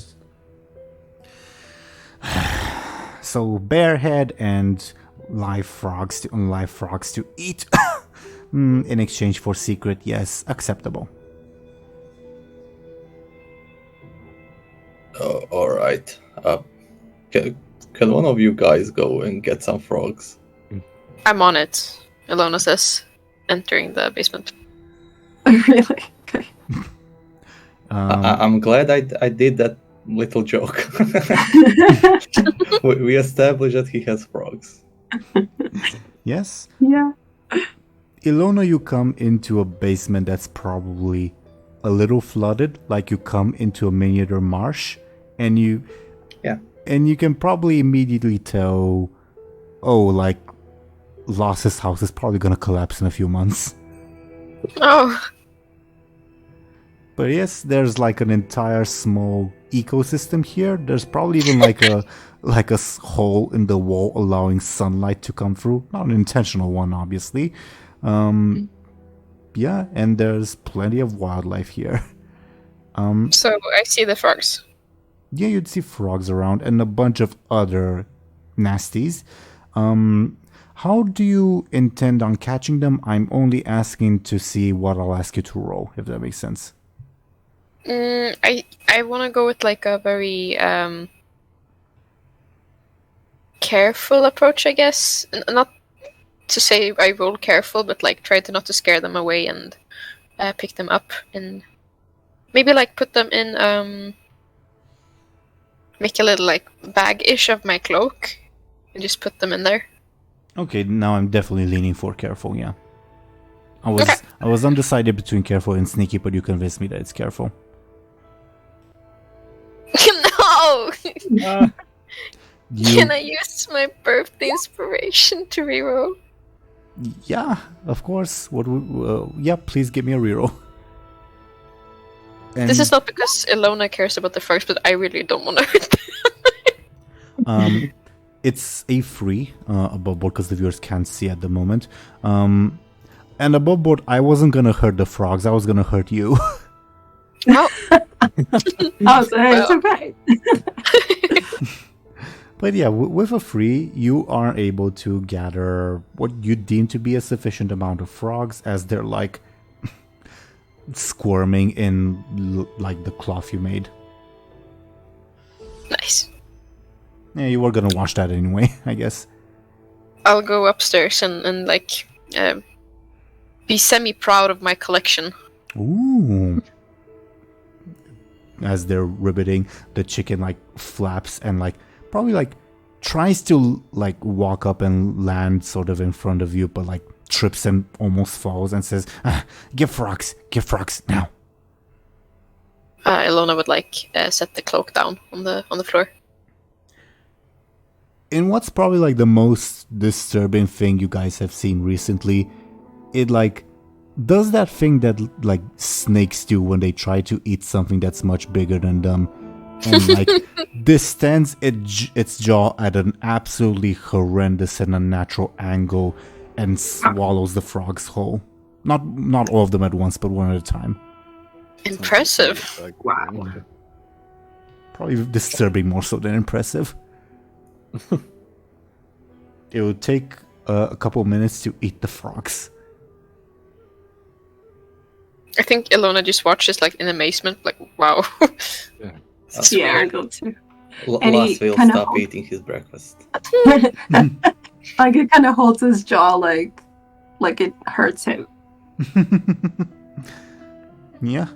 When it's finished, you see a bit of color has returned to its skin. Not much, but still. It says, yes. And trophy? Are you going to eat that as well? I mean, how else I'm gonna store it? Sure. I'll go and get like the trophy of a bear's head. Yeah. You take it and bring it, and it says, "Ooh, exciting, exciting, exciting." Really funny story how you killed that one. Yeah. Well, I didn't really kill it. I know. It's I know. kind of obvious, right? I just found it dead. I know. Put it down. Put it down. All right, here you go. And it does this same thing, only like it does. How should when the bear head like enters its mouth, it doesn't like distend the chicken's body. It just seems to like disappear as if it's like a portal to another dimension or whatever. Its mouth. Huh. Good way to hide dead bodies. Not good bribe. Interesting. Not good bribe that. Okay. What was question again? Who did you tell my secret? Oh, your employer. Oh, damn. Oh, is that why he sent the other killer or something? Possibly. So, Boyar Zarhos, right? Shrugs. You know your employer. All right. So I guess I'm not getting paid. It shrugs again. Also about DoomGoblin, I gave you a description of the guy who hired you. I don't think he would have given you a name. Oh, actually, yeah, he did. Let me look at our chats just to like refresh my memory. Okay? You gave me the name. Or, I don't know. Let me see which name, because I don't remember that aspect. Give me a second. Boyar who gave the name Nick Yeah, okay. Foros. Okay. Yeah, who gave the name Nikephoros Zarhos, yeah. All right. But Yep. the chicken would still say what it said. Sorry, go ahead, Show&Tell. No, I was just wondering if they were talking about Boyar Zarhos. Like, can we assume it's the Boyar? Or did we already assume that? I mentioned previously that there's lots of Zarhoses around. You can Okay. You can assume whatever you'd like. You can ask the chicken whatever you'd like. Yeah, you have that information that Las was hired by a Nikephoros Zarhos. When Las asked the chicken, "Is that Boyar Zarhos?" the chicken shrugged.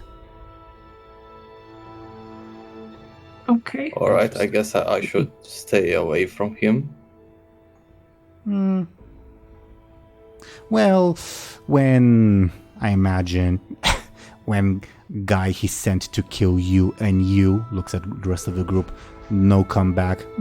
Maybe he will assume something wrong. Why did he send a guy to kill them? Why did he send you to kill them? Stupid human. He means you as the stupid human, not the boyar.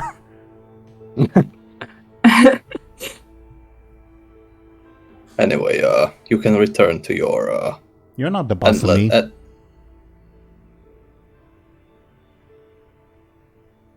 You're not the boss of me. Just silence. Just like you're not a boss. yeah. Laz just turns around.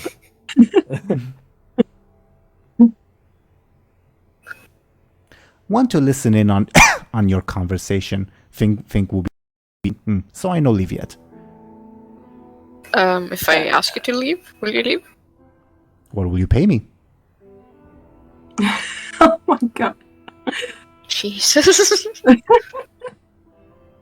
You greedy little bugger. I'll if you don't leave, I'll force your body inside of your throat. I like to see you try. But I'll leave, but I'll still be around. Turns around and limps away. Chicken, man. You can I told you that. Above board, you can assume that like it won't be around, but you can assume that it will hear you guys because it has always popped off in like random moments. Yeah. Mm-hmm. I told you that it would be weaker on the holiday. I suppose that's true. I mean, Yeah. assuming that's some why. Well, what do you reckon then? Like Muninn would ask everyone, what's the plan for today? Yeah. Did you mention you were going to make some poisons to kill the wolf with, and then we fake my death? Yeah, Yeah. as long as that's what, as long as we're still all in agreement, like Muninn would like ask around. Yeah. I guess I don't have any other choice. Okay, well, I will.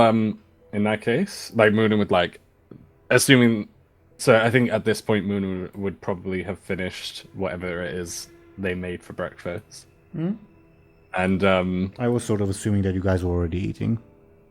yeah, and Muninn would like do that dad thing where like you slap your knees and go right then, and then like they would like get up and be like, I'm gonna speak with who I need to speak with in order to get some some advice about how to make some poison. In the meantime, like everyone else, just do what it is you need to do to prepare, I guess. Are we also going to speak with the boyar that invited us to his home? Maybe Muninn would like try not to speak for everyone else, but like they would sort of suggest like it might be a good idea to do that before we face the wolf. Yeah. He can maybe give us more soldiers, more hunters. As mentioned before, pretty much everyone, like all the tokens you see on screen, can have something to contribute or not for the fight. So just because you haven't met them, yeah, doesn't mean that they can't help. Okay. All right. Well, how about we?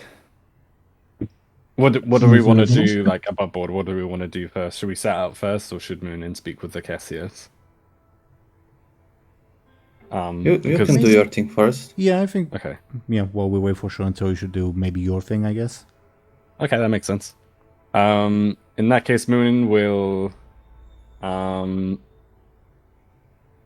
like kind of piss off, if you know what I mean, and like they would like sit in like cross-legged, and they would like do the whole like a ritual almost, and they would close their eyes and be like, "Cassius, can you hear me?" Give me a flashy. Okay. Oh,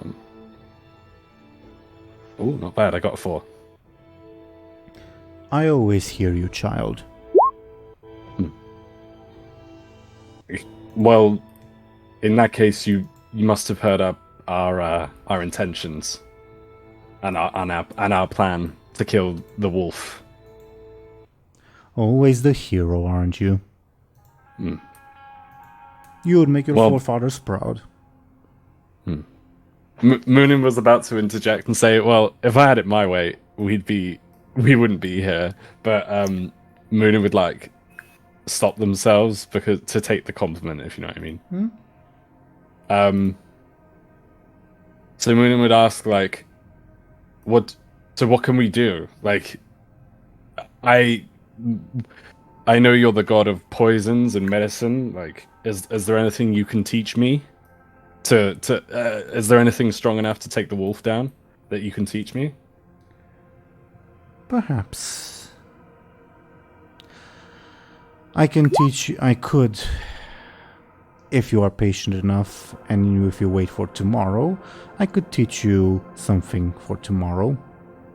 But tomorrow, that's a long time to wait. I mean, is there nothing you can... Like, why should I wait for tomorrow? What's so important? I have something in mind for today that I need to conserve my strength for. I apologize.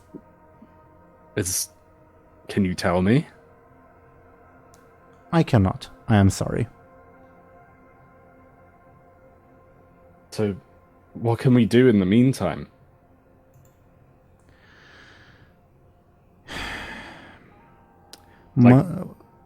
Sorry, go on. Am I to be a doting parent and inform the children on everything that they have to do?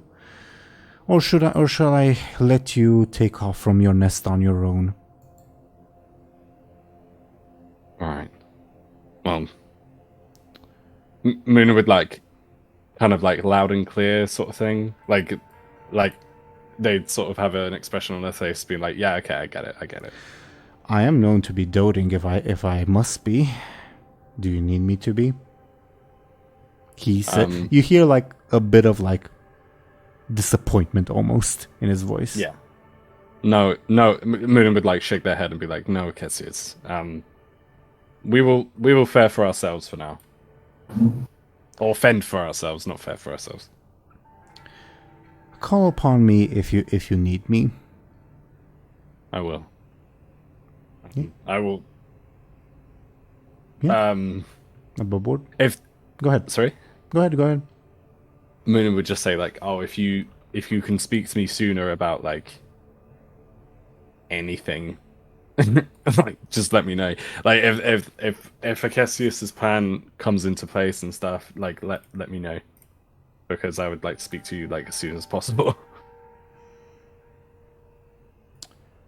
I will keep it in mind, although of course you can speak to me at any time. Just that I would prefer not to act unless necessary, child. Alright, well, thank you for your time. May the sun be with you.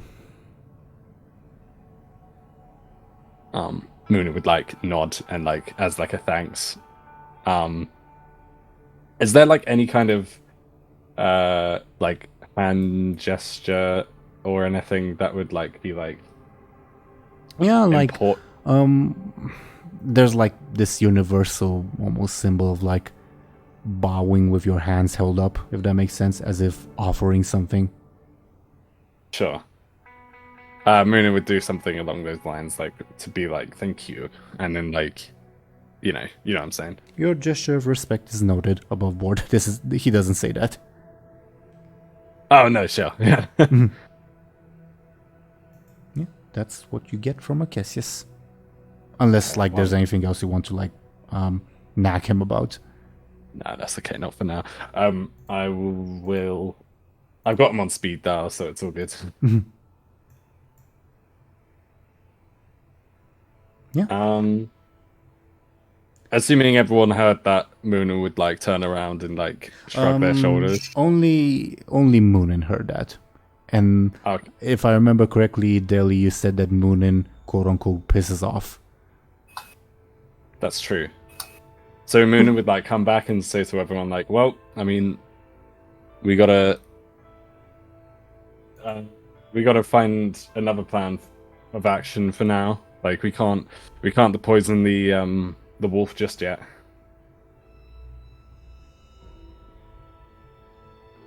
Why not? Sure. What was that? Show and tell? Anghel gestures, why not? Well, I spoke to Acesius, and apparently Acesius has a plan. It's set in motion, and they can't like help us right now, which is, I can't argue with that.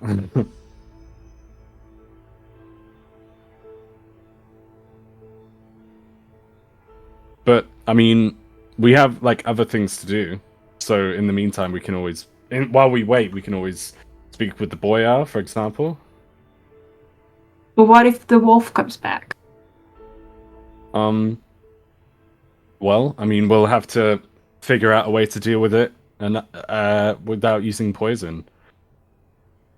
Unless, and then Muninn would like look to like if there are any frogs or anything nearby. Muninn would like, or like, Illona, did you close the hatch that leads to the basement when you left? I think so, yeah. Then there wouldn't Okay. be frogs around. okay. But Muninn would say like, unless those frogs were poisonous, then we're fresh out of like we're gonna have to think of another strategy. Maybe there's something more. There looked like a whole jungle in there. I'm sure we could find something. I'm just Maybe. imagining like this fucked up basement. I'm sorry. I would rather not go there. Also, I have like a million questions, but maybe it's better if I don't know. For example, how do you understand him? Even though he said nothing. It's a pretty strong bond we have, I guess. Yeah, yours. Sorcerer magic, yeah, I get it. I don't want to know. Yeah. But yeah. Even though that's not the case, Muninn would like sort of nod and be like, I'm starting Anghel to would try. regret. Well, let's Shall we make like Muninn would like motion towards the door and be like, well, I mean, let's go while we still have sunlight, shall we? It's morning. Yeah, well, above board, it's early morning. Again, church will be starting pretty soon. You guys are expected at the Boyar's place after church. okay, sure. Yeah, like where are we going? Like, I mean, are we wait not a going? second. Everyone will be at the church. Almost everyone. If we want to warn people about the wolf, I guess that's a good place. Yeah, I mean, that is a pretty good place, although would But that most not people be... are sick. Okay, whatever. That's true as well. Um, Would that not be heresy to like interrupt church? above board it would. No. Above board it would. Would? Last, you also are aware that like there's separate churches for like the different ethnicities in town. 2 out of the 5 boyars are Romi, not Rima, so they would go to the Romi church, not the Rima church. If that makes sense. Sure, and I'm not allowed to go there? Oh, you are. It's just that, like, if you're expecting, say, to meet the boyar who invited you guys at the Rima church, don't get your hopes up. Yeah. So wait, everyone except for the one that we are going to a dinner with is at one church. The lady over here, I don't know if you can see, yeah, the lady where I'm pinging currently is also Romy, so she would not be at that church. So if we go to the Romy one, we'll speak with everyone except with the lady and the boy we are meeting with. If you go to the Remo one, The real one, yes. Oh, and the Remo one is the one that's like center in town, like that you can see over here. Well, there's multiple ones, so, but still, that's like the biggest one. so we could go to the church and tell everyone there, and then go to the boyar that invited us and tell him as well. Keeping in mind that interrupting the service is not bueno. Maybe after. Maybe this- after, yeah. Yeah, I was gonna say we could wait.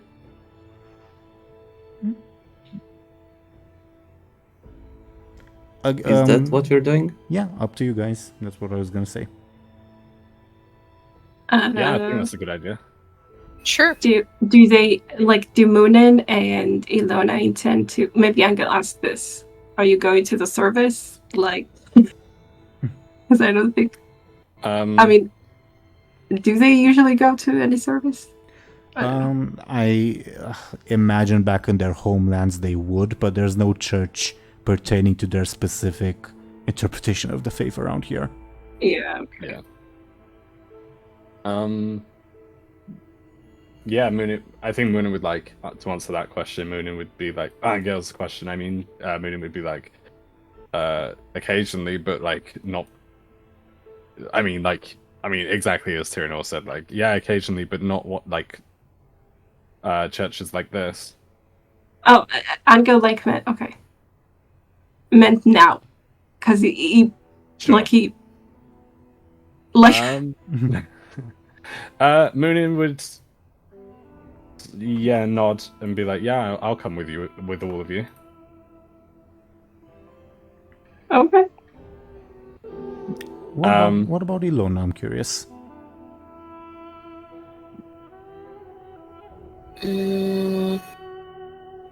I think she would go as well, honestly. Fair enough. I was just above board. I was just thinking that they could maybe go after, when they know the service is ending, if they know when that is. Just to Maybe that's a better idea. I don't know. You could also, yeah, you could. It's maybe they wouldn't know, but if they wouldn't know, Lars and or Anghel could tell them. Yeah, if we could figure it out, if we can do that. Above board, where Illona and Muninn are from, service could maybe last half an hour ish. Over here, services last 2 to 3 hours, and you have to stand. Has anyone wholly ever heard of chairs? Chairs are sin. There are chairs in the church, but they're reserved for important people. Yeah. So should we go now or when it ends? When it ends, I'm voting. Yeah. Sure. Does this apply to everyone or just to Illona and Muninn? Yes. I'm wondering. I feel like Anghel doesn't really care about the service itself too much. I don't think he cares. Sure. So all of you decide to go at the end, I'm correct? I think Yeah. so, yeah. Yes. Okay. Duly noted. So what do you do in the meantime? Because you have 2 to 3 hours to kill. Well, Anghel turns to Muninn. Yes. Yes. I think Muninn knows what Anghel wants. Write letter? Yeah. Oh, that was God. good. I like that. Muninn nods and be like, "Yes, write letter." So, speaking of which, could Muninn pull out the destroyed letters from the dead body Mhm. and could I roll to see if I can decipher them like again, or is that not? Yeah, not? yeah. Before you couldn't because of like the rush of the situation and the poor lighting. Now you can. Give me a clever. Actually, careful and clever. Careful just because the letters are like ripped to pieces. Make sense? Okay. Yeah, I'll do a careful first. Oh, okay. Well, I got a -2. You have no idea what goes where, and you feel completely lost. I'm sorry. Try again later. All right. In that case, And you think you maybe misplaced a piece or two. Oh no, With a critical fail, I'm very sorry, but yeah. it's all good. Well, Muninn would like stuff those back in their wherever they came from, and they would try and get a piece of paper. Like they would ask last, like, do you have a pen and paper we can borrow? Bobo probably not. Well, maybe Or a quill. maybe Loss does if he likes to have his contracts written up to Loss. Yeah. Sure. Also Then he Muninn- would be able to read as well. Okay. Muninn would say quill as well, I guess, not pen. I will say not everyone that signs contracts has to understand them. Yeah. Yeah. I think because he didn't spend his time like training to fight in his life, maybe he trained to read. Sure. He read like stories about knights and heroes to imitate them. Just as like a random anecdote, my great-great-grandfather taught himself how to read and write by himself. So yeah, I find that believable. Oh my god, that's so Oh, cool. very cool. He shows him the pen and paper. Thank you very much. Muninn would like take the the quill and paper or pen and paper, and sort of like beckon Anghel to like follow them. And if there's a table with like chairs, like There would be. Yeah, there would be. yeah, Muninn would sit down and be like, "So, what do you want to say?" Okay. Anghel is obviously looking very nervous. And kind of starts pacing around.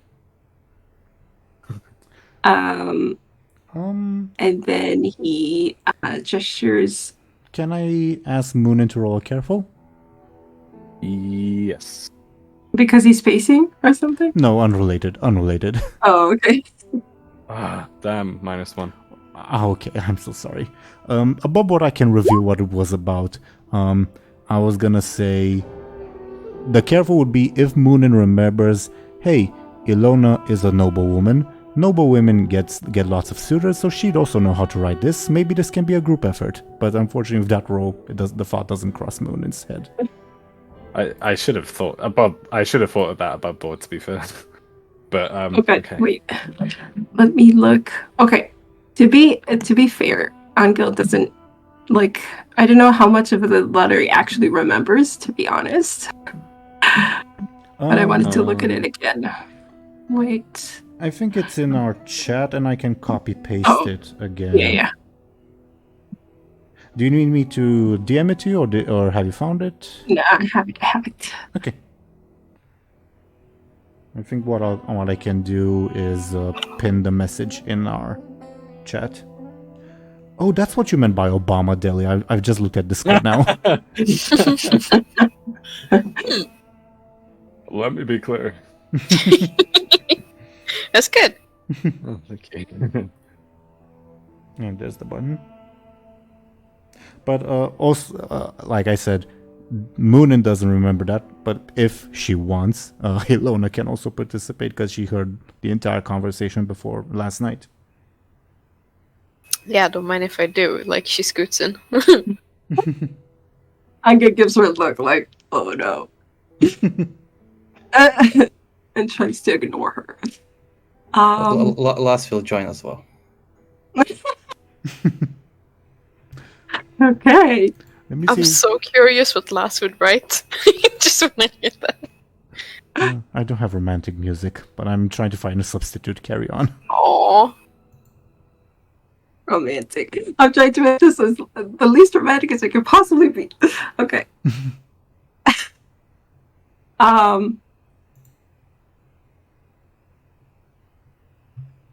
Okay, Anghel gestures hello. I'm gonna write this I wonder real time as well. I wonder if he calls her priestess's priest's daughter instead of her name. I don't know. The like sort of technical term would be priestess. You would also call like a priest's male child a priest, if that makes sense. Sure. A child of a priest is automatically a priest? I mean, I guess she is. Not automatically, but like in like common folk talk, so to say, you'd call them priest or priestess as well. Oh, okay, cool. So, hello, priestess. I don't know if he has a side for priestess, honestly. But maybe we came up with it. I don't know. Illona would like interrupt and be like, maybe we should like lovely young lady or something more complimenting towards her.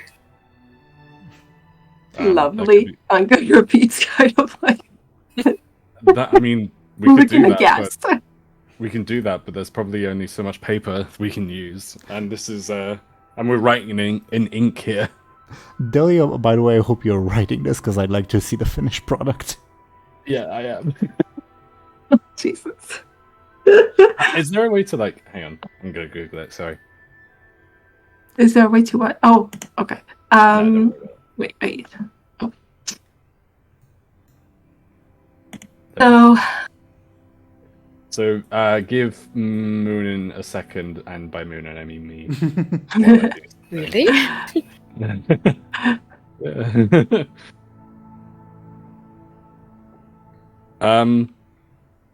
So Muninn would like scrap the piece of paper that they, or let's say like, would Muninn have more than one piece of paper, like, or anything? I would imagine that, though paper, it's more likely parchment than paper, which is expensive.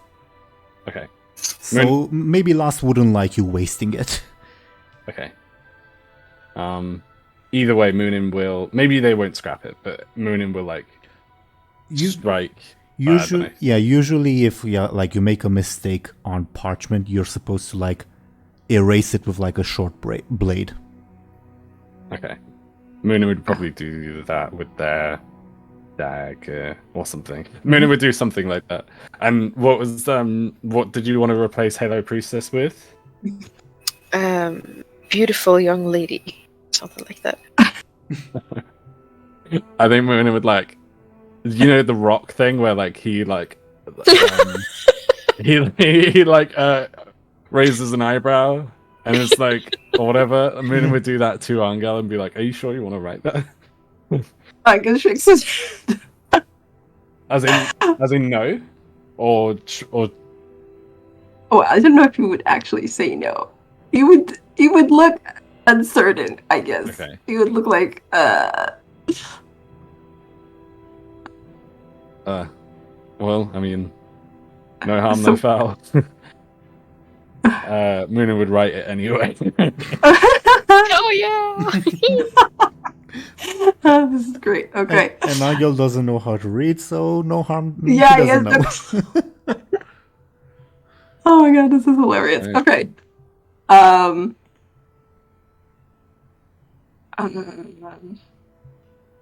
Okay. If it's alright with everyone else, Muninn would write, "Thank you for your letter." Do you think that's okay, or? Mm-hmm. Okay.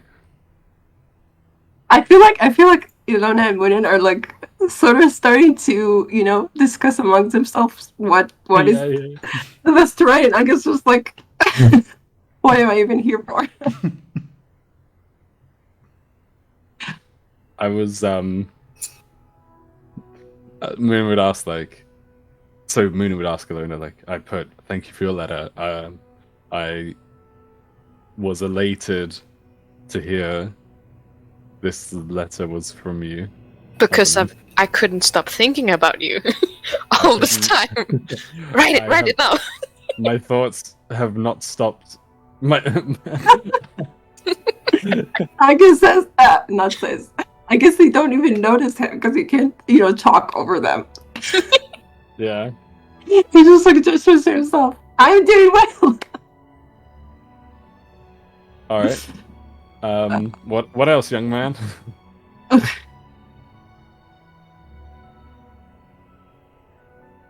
As in, Anghel, Well, actually, obviously. yeah, Anghel's language wouldn't be this, fancy. Like, it wouldn't be. Muninn would like reassure him and just say like, "Oh, anything you say, I'll fancy it up a little bit for you, you know." I was actually thinking of like compelling Muninn to on their own initiative without Anghel's consent, introduce like references, like philosophical references, and fluffy up the letter. Yeah. But no compel required, I guess. Okay, I guess it's tell her we're all doing well. Okay. Let me write that. Anything else you'd like to... Muninn's talking. Is there anything else you'd like to ask her, or anything you'd like to say in particular?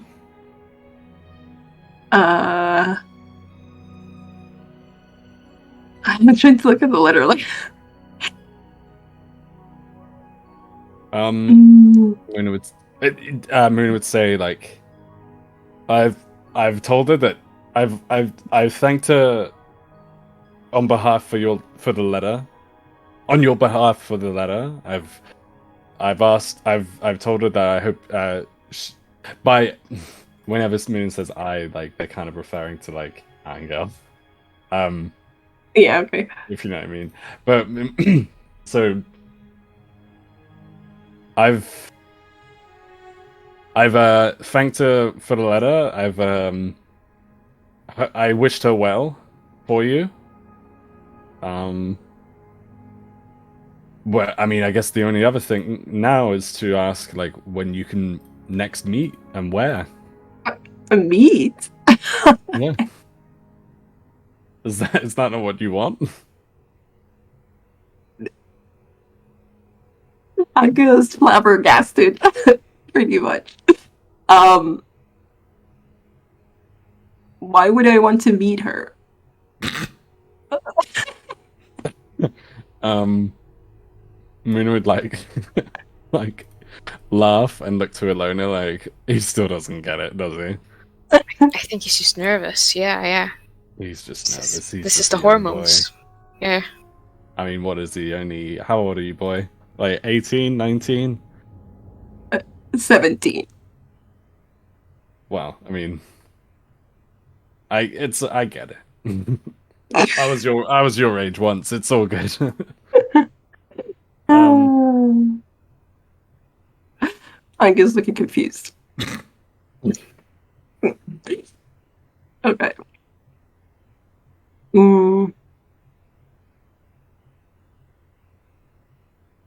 So in the background, by the way, I am typing this letter, like, but so if I'm silent, it's not because that's why. Anyway. Okay. We should compare it to a flower or something. Make it like compare it to a flower and then like tell her you're gonna give her those flowers when you meet next. By the way, That's do you good. need me to put her like token on screen so you can remember how she looks like, I guess? Yes, please. Okay, I will in a second. Carry on while I do that, while I try to find her. A flower. I get gestures. Illona nods like, trust me. It's to work.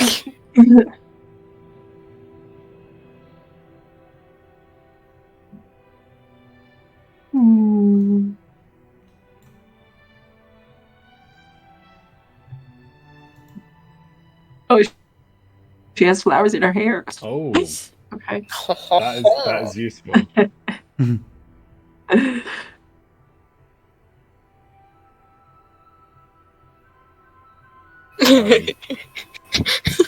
I just love the expressions he has, like this dead stare and just Are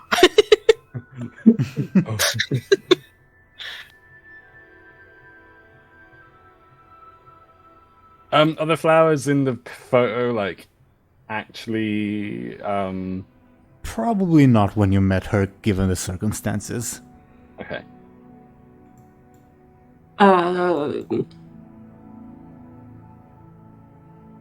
The way you just love grass, just holding the grass. Okay, if either of you pays attention, Anghel is saying something like, I hope her father stopped, doesn't drink too much or something. Your father.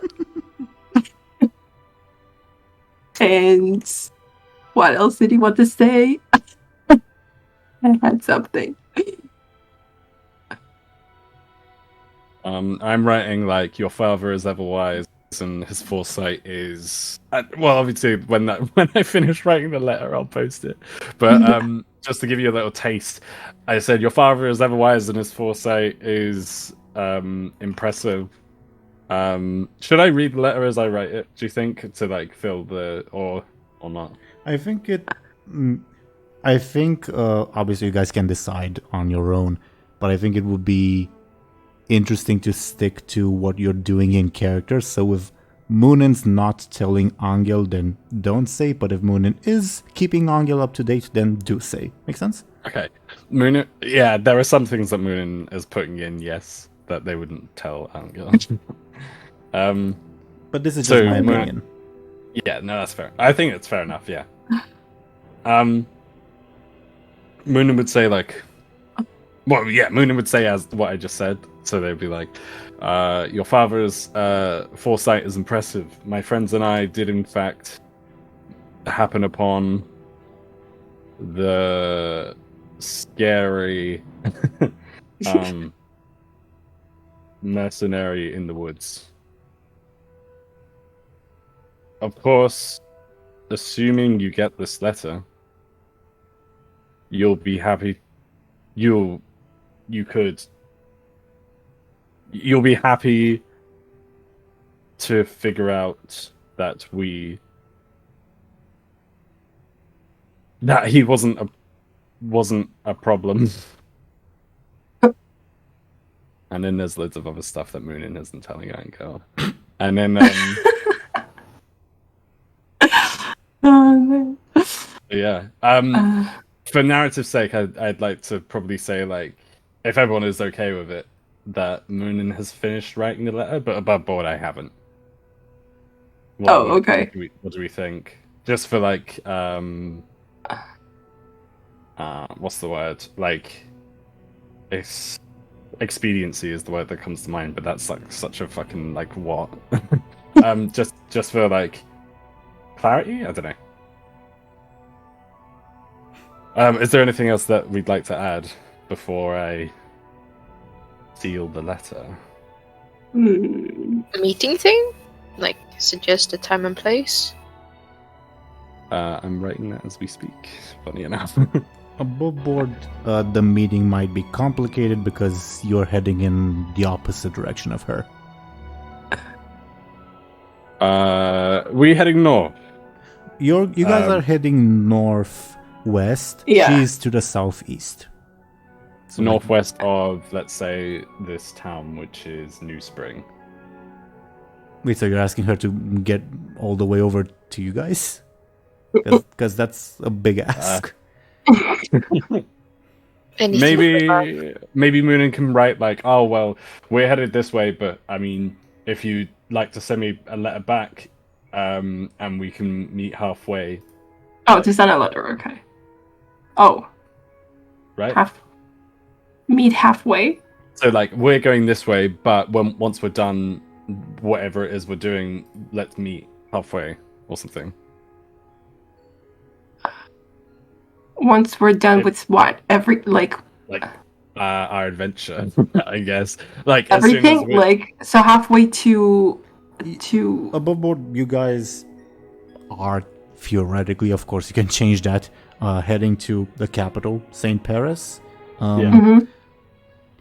If you say, we're going to St. Paris, let's meet like halfway there because we're going to come back, she'd assume you're going to take the most like direct route, which is the route you guys said you were going to take, if that makes sense. Yeah.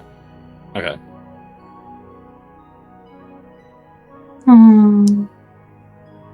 Okay. Is halfway to St. Paris not a lot to ask?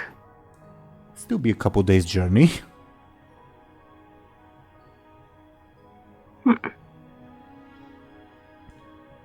What's the word? Sorry. Travel isn't easy, TLDR, so that's why it's a big ask. But that doesn't that does not mean the answer is no, if that makes sense. The answer is what? Sorry. That does not mean that the answer will be no. Okay. I mean, yeah. Like, I guess we'll see how much of a crush he has on Anghel or something. How much he's willing to do.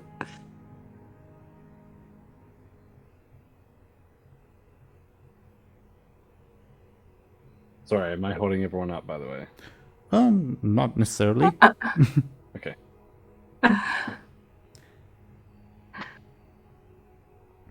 This is so funny. I'm curious, what are Loss's thoughts on this? Yeah. This innocence coming from these quote-unquote demon worshippers.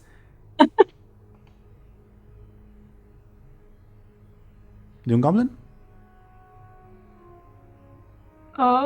Is he in the call or? Yeah, he's in the call. I'm gonna type a message. Yo. Oh, hello. Oh, you can hear me now. All right.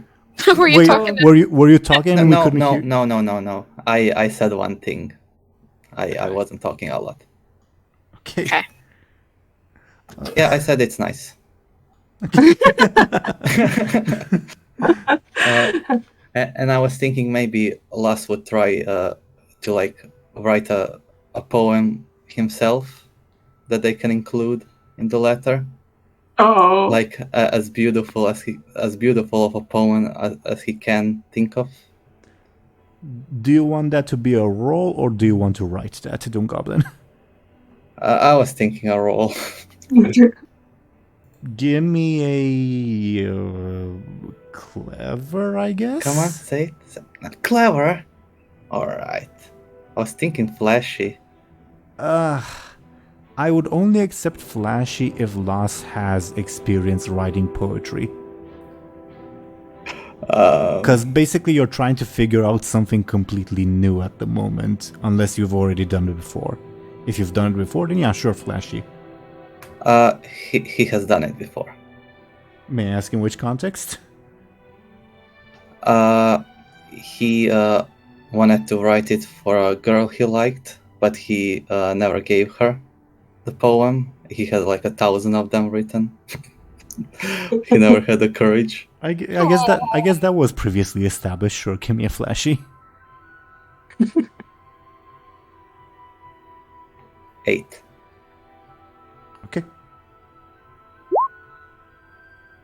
Can you also give me a sneaky? Sure. 0. Above board, it's an absolutely lovely poem, and it's clear that Lass has like perhaps a side of himself that he doesn't explore often enough that could make for a wonderful artist.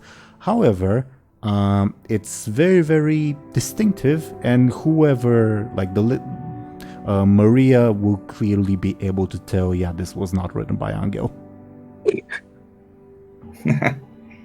But it will be an absolutely lovely poem, but yeah. Yeah, makes sense. And maybe like he doesn't even describe because he never met Maria. I know. I see in the picture she has black hair. Maybe he's like, your golden locks are as beautiful as a morning sun.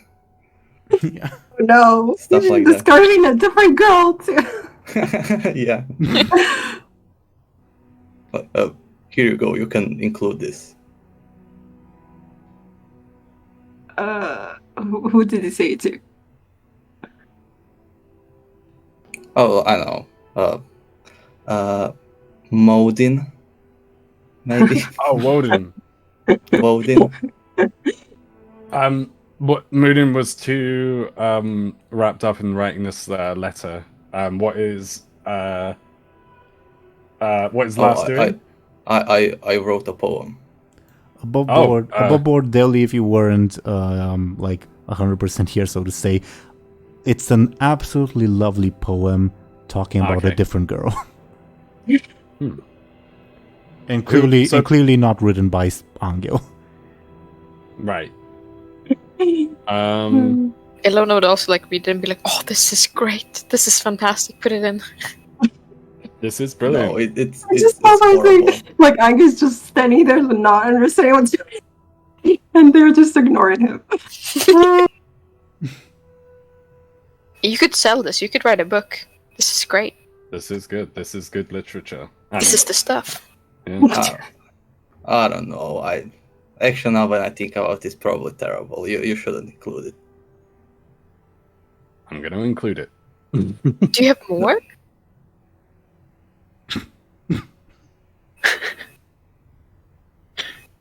Glass? Do you have more of those? No, maybe. Huh?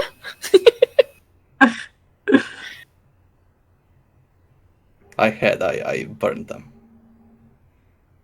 Why would you do that? That was glorious. You have talent.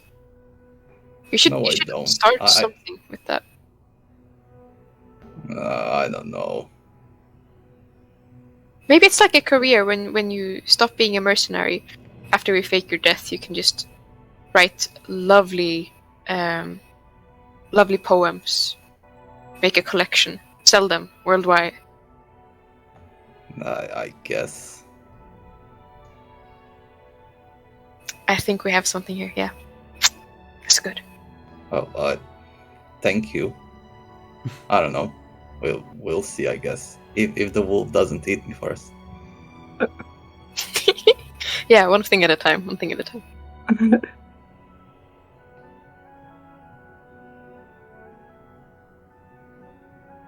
I'm so curious What? to hear the letter. I really. I've written it. Is it done? Yeah. Oh my god. And there might be a few. I was like, there might be a few. What's the words? Spelling errors. But Also, that's the letter. Mike. Oh, and I didn't include. That doesn't include the poem. But to be fair, Well, we don't have it written. Yeah. Yeah, we don't have. yeah. Also, is this first question? Deli, would you like to read it? Yeah, if you like. Second question: is this the version you tell Angel or the final version? The one I tell Anghel, because I feel like, as funny as it is that everyone wrote this for him, I feel like Muninn would ultimately think like, oh, it's only fair that he has the final say. Okay. Okay. So Muninn would clear their chests and move the paper about and everything so that everyone is ready to hear it. And if everyone's paying attention, they would say they would read the letter and looking to Anghel especially to gauge his reaction. Okay. Dear priestess, greetings of the most esteemed regard to you, my fair and gracious lady. May this letter find you at the pinnacle of your well-being. The wisdom of your father is awe-inspiring, and his far-sightedness is unparalleled. My comrades and I indeed came across the fearsome mercenary in the woods, as you have rightly surmised. I humbly assure you that the issue has been resolved, and the mercenary has become our ally. Above board it says for now, but Muninn wouldn't say that out loud. Your correspondence has filled me with elation. From the moment we last met, you have been ensconced. Let me double check. I used a lot of synonyms. I love this so far. You have been ensconced in your thoughts like a prized gemstone. Your exquisite beauty rivals that of the most resplendent of orchids in the full bloom. No, not resplendent, sorry. Resplendent of orchids in full bloom. I beseech you, fair lady, to grant me the honor of meeting with you again.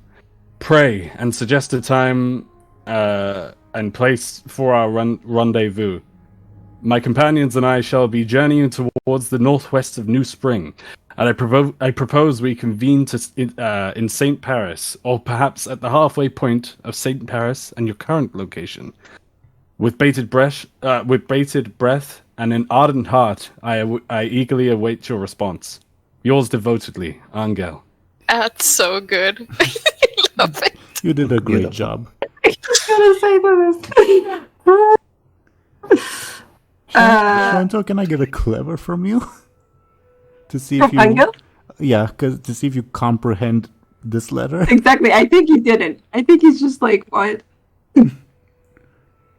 Those are a lot of words. You think, like, maybe when you were hanging out with Willa at some points, and maybe she was showing you letters from Joseph, you recognize some of the words from there, but even back then and even now, you still have no idea what they mean.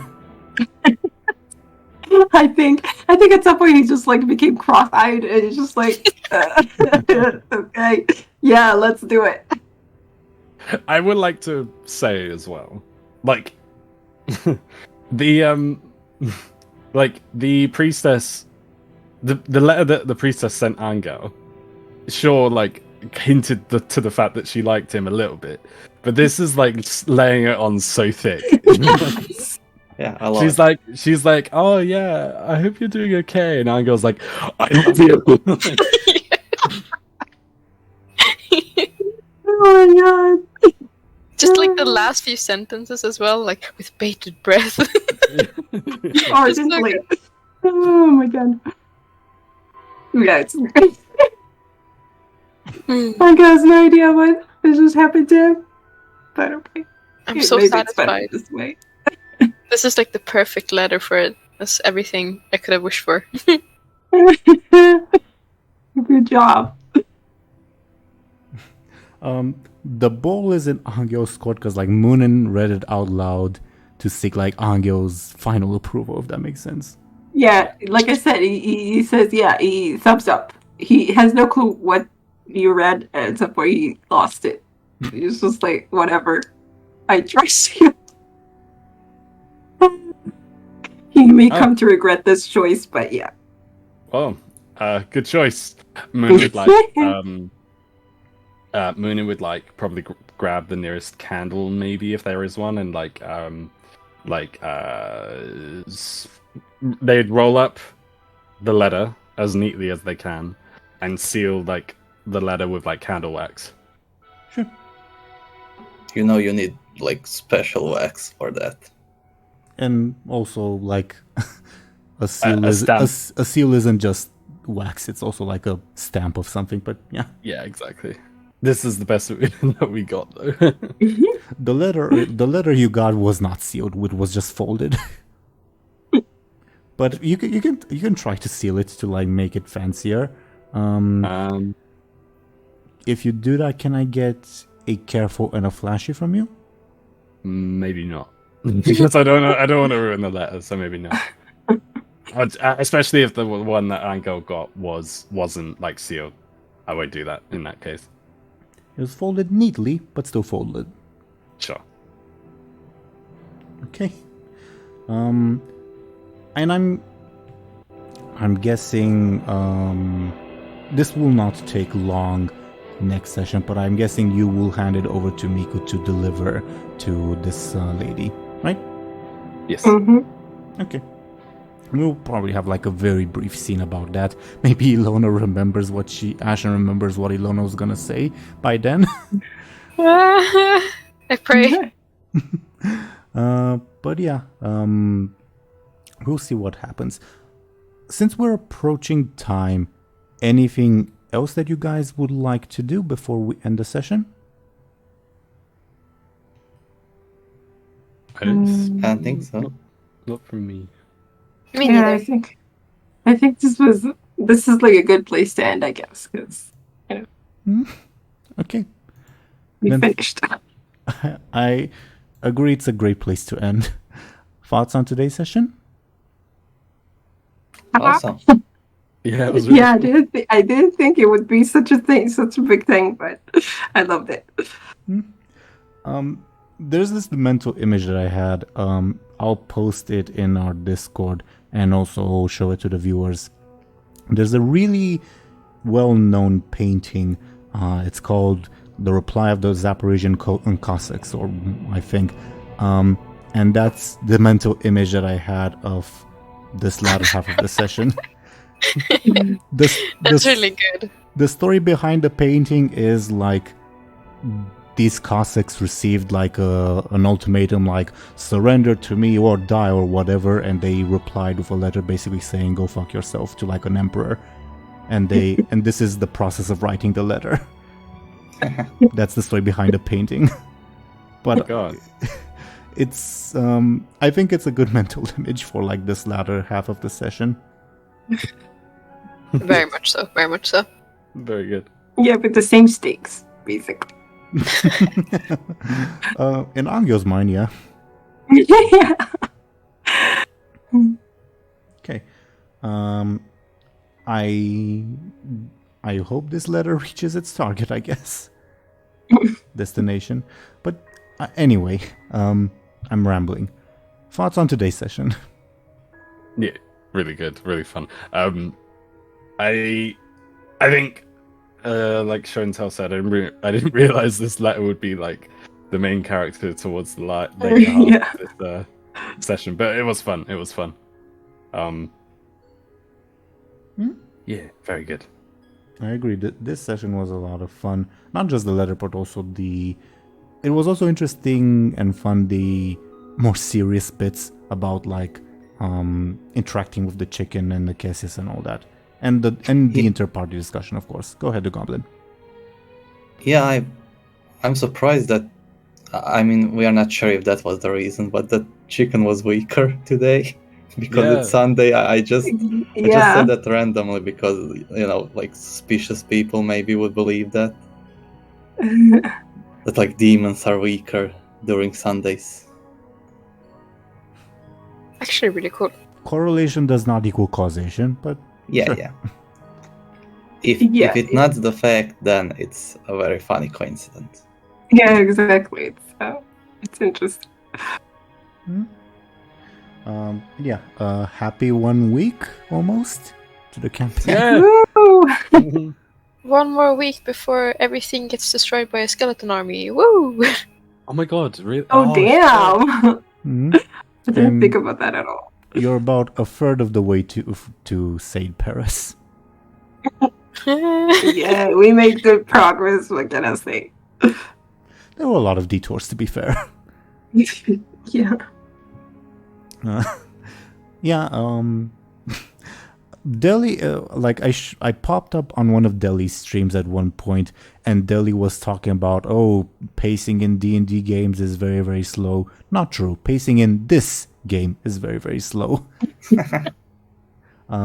Partly because I like to keep things... Realistic is not the right term, but like... I always hated in Dungeons and Dragons shows where they're like, we suddenly skip ahead and we're like in this distant city, and I'm like, wait, but so like, did they travel silently without saying anything to each other? Like, what happened there? So I like exploring downtime as well, if that makes sense. Yeah. Definitely. I DM'd for a bit for my friends. We played D&D for, I don't know, like a bit more than 10 sessions, I think. And they traveled a lot and very fast. It was like a whole week would go by without like them doing anything. Sometimes they would do something on the road. I would like have them roll, but they traveled a lot. I like came up with a bunch of cities, and I wanted them to go to all of them as quick as possible. So yeah. I've mentioned this before, but this group sometimes like like I write my prep in like a notepad, and obviously I prepare maps, tokens, etc. But sometimes the group has spent like more than one session on one sentence of my notes. Oh wow. Excellent. It has happened.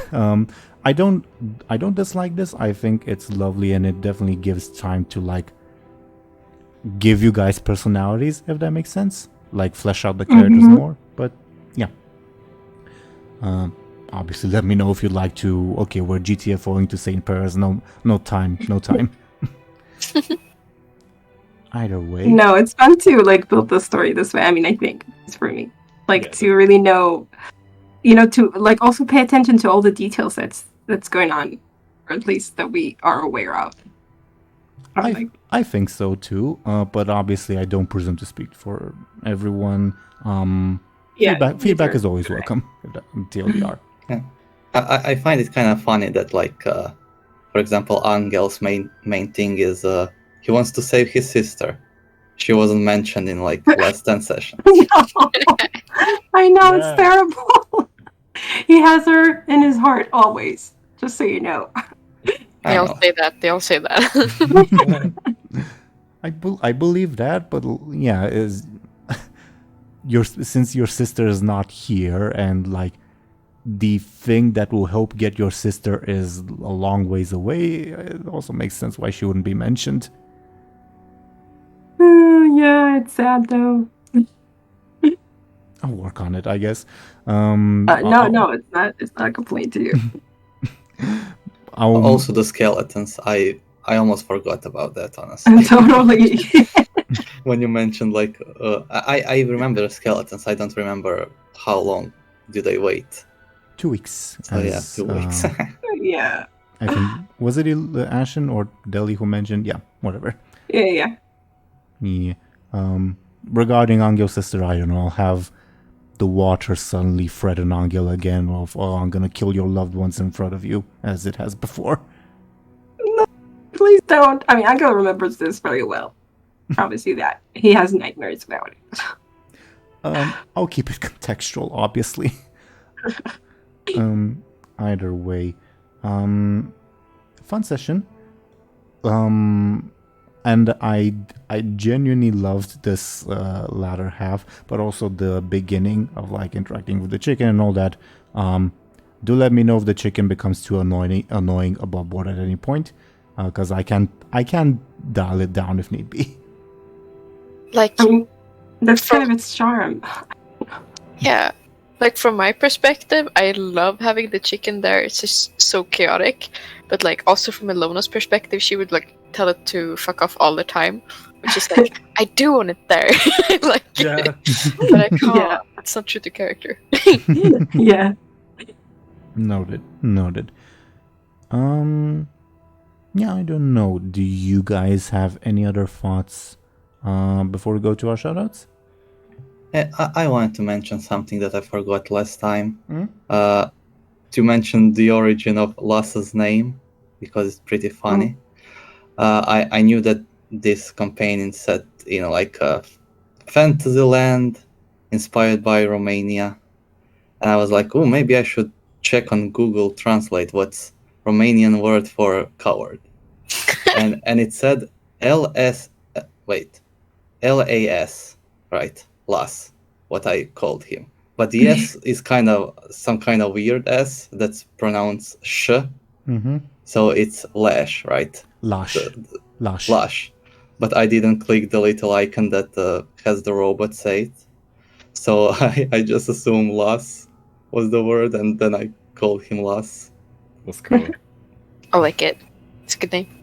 Yeah. Yeah. If I click that icon, he would be called Lush. But although Lush is kind of already a word, like lush lands and stuff. Yeah. Yeah, though in English it's spelled Lush, not LA. Yeah, but it's spelled the same, pronounced the same. Yeah, pronounced. So Las, I like Las.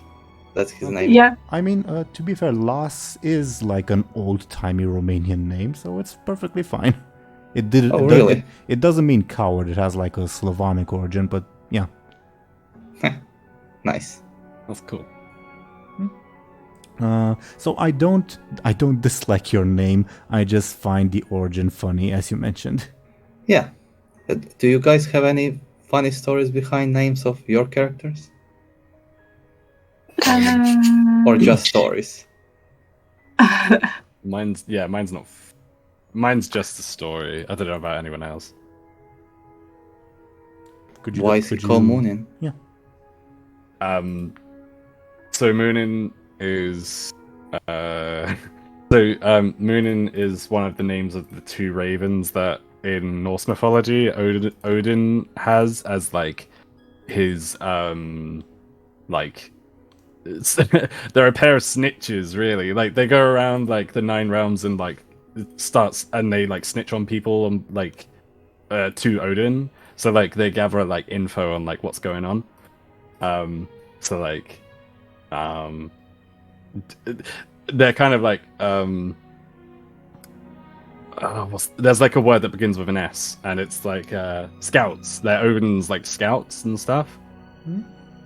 So I thought, well, Muninn likes knowing things and snitching on people, or like rather the opposite. Like Muninn likes knowing things and keeping secrets, so it would make sense like to name Muninn after one of the ravens. Although in universe that Muninn's name probably doesn't make sense.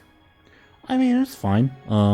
It would be very archaic, and like if you would tell like someone that who would be familiar with your culture, with that culture, your name, they'd be, oh, that your parents were nerds, weren't they? Yeah. What's the other raven called? I know one is with M, one is with H. Hugin. Yeah. Hugin. Yeah. That's That's Muninn's brother. Yes, I have them on my arm. Funny enough, because I'm a big fan of Norse shit. So Sick!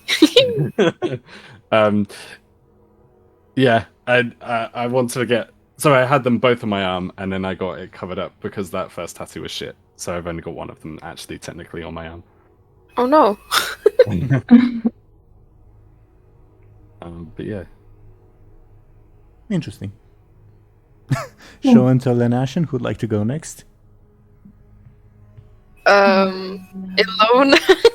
There's nothing connected to like the other world or anything. I just like from work I encountered that name. I was like, wow, that's a sick name. I want to use that. Yeah, that's my story. Fair enough. Yeah, for me, I just looked up Romanian names and yeah, I think I really did a lot of research, Like I really looked up, their meanings and stuff. But eventually I just picked Anghel. I thought he'd fit him. Sounded right. That's it. Yeah, I mean, etymologically, I guess it is related to angel. So yeah. Mm-hmm. Makes sense. He's innocent and I don't know. But yeah, it just... He's a also, lovely angel. I liked how it sounded too, so... At least how I thought it sounded, but yeah, and it was confirmed, so... Fair enough. Interesting.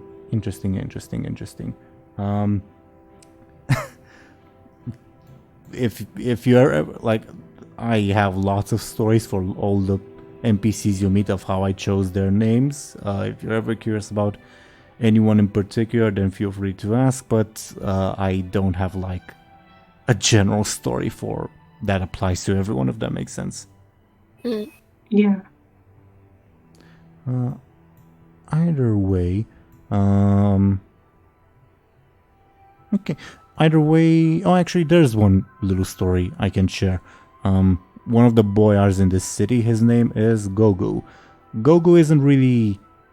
I mean, it technically is a Romanian name, but doesn't really mean anything, and is more of a joke name.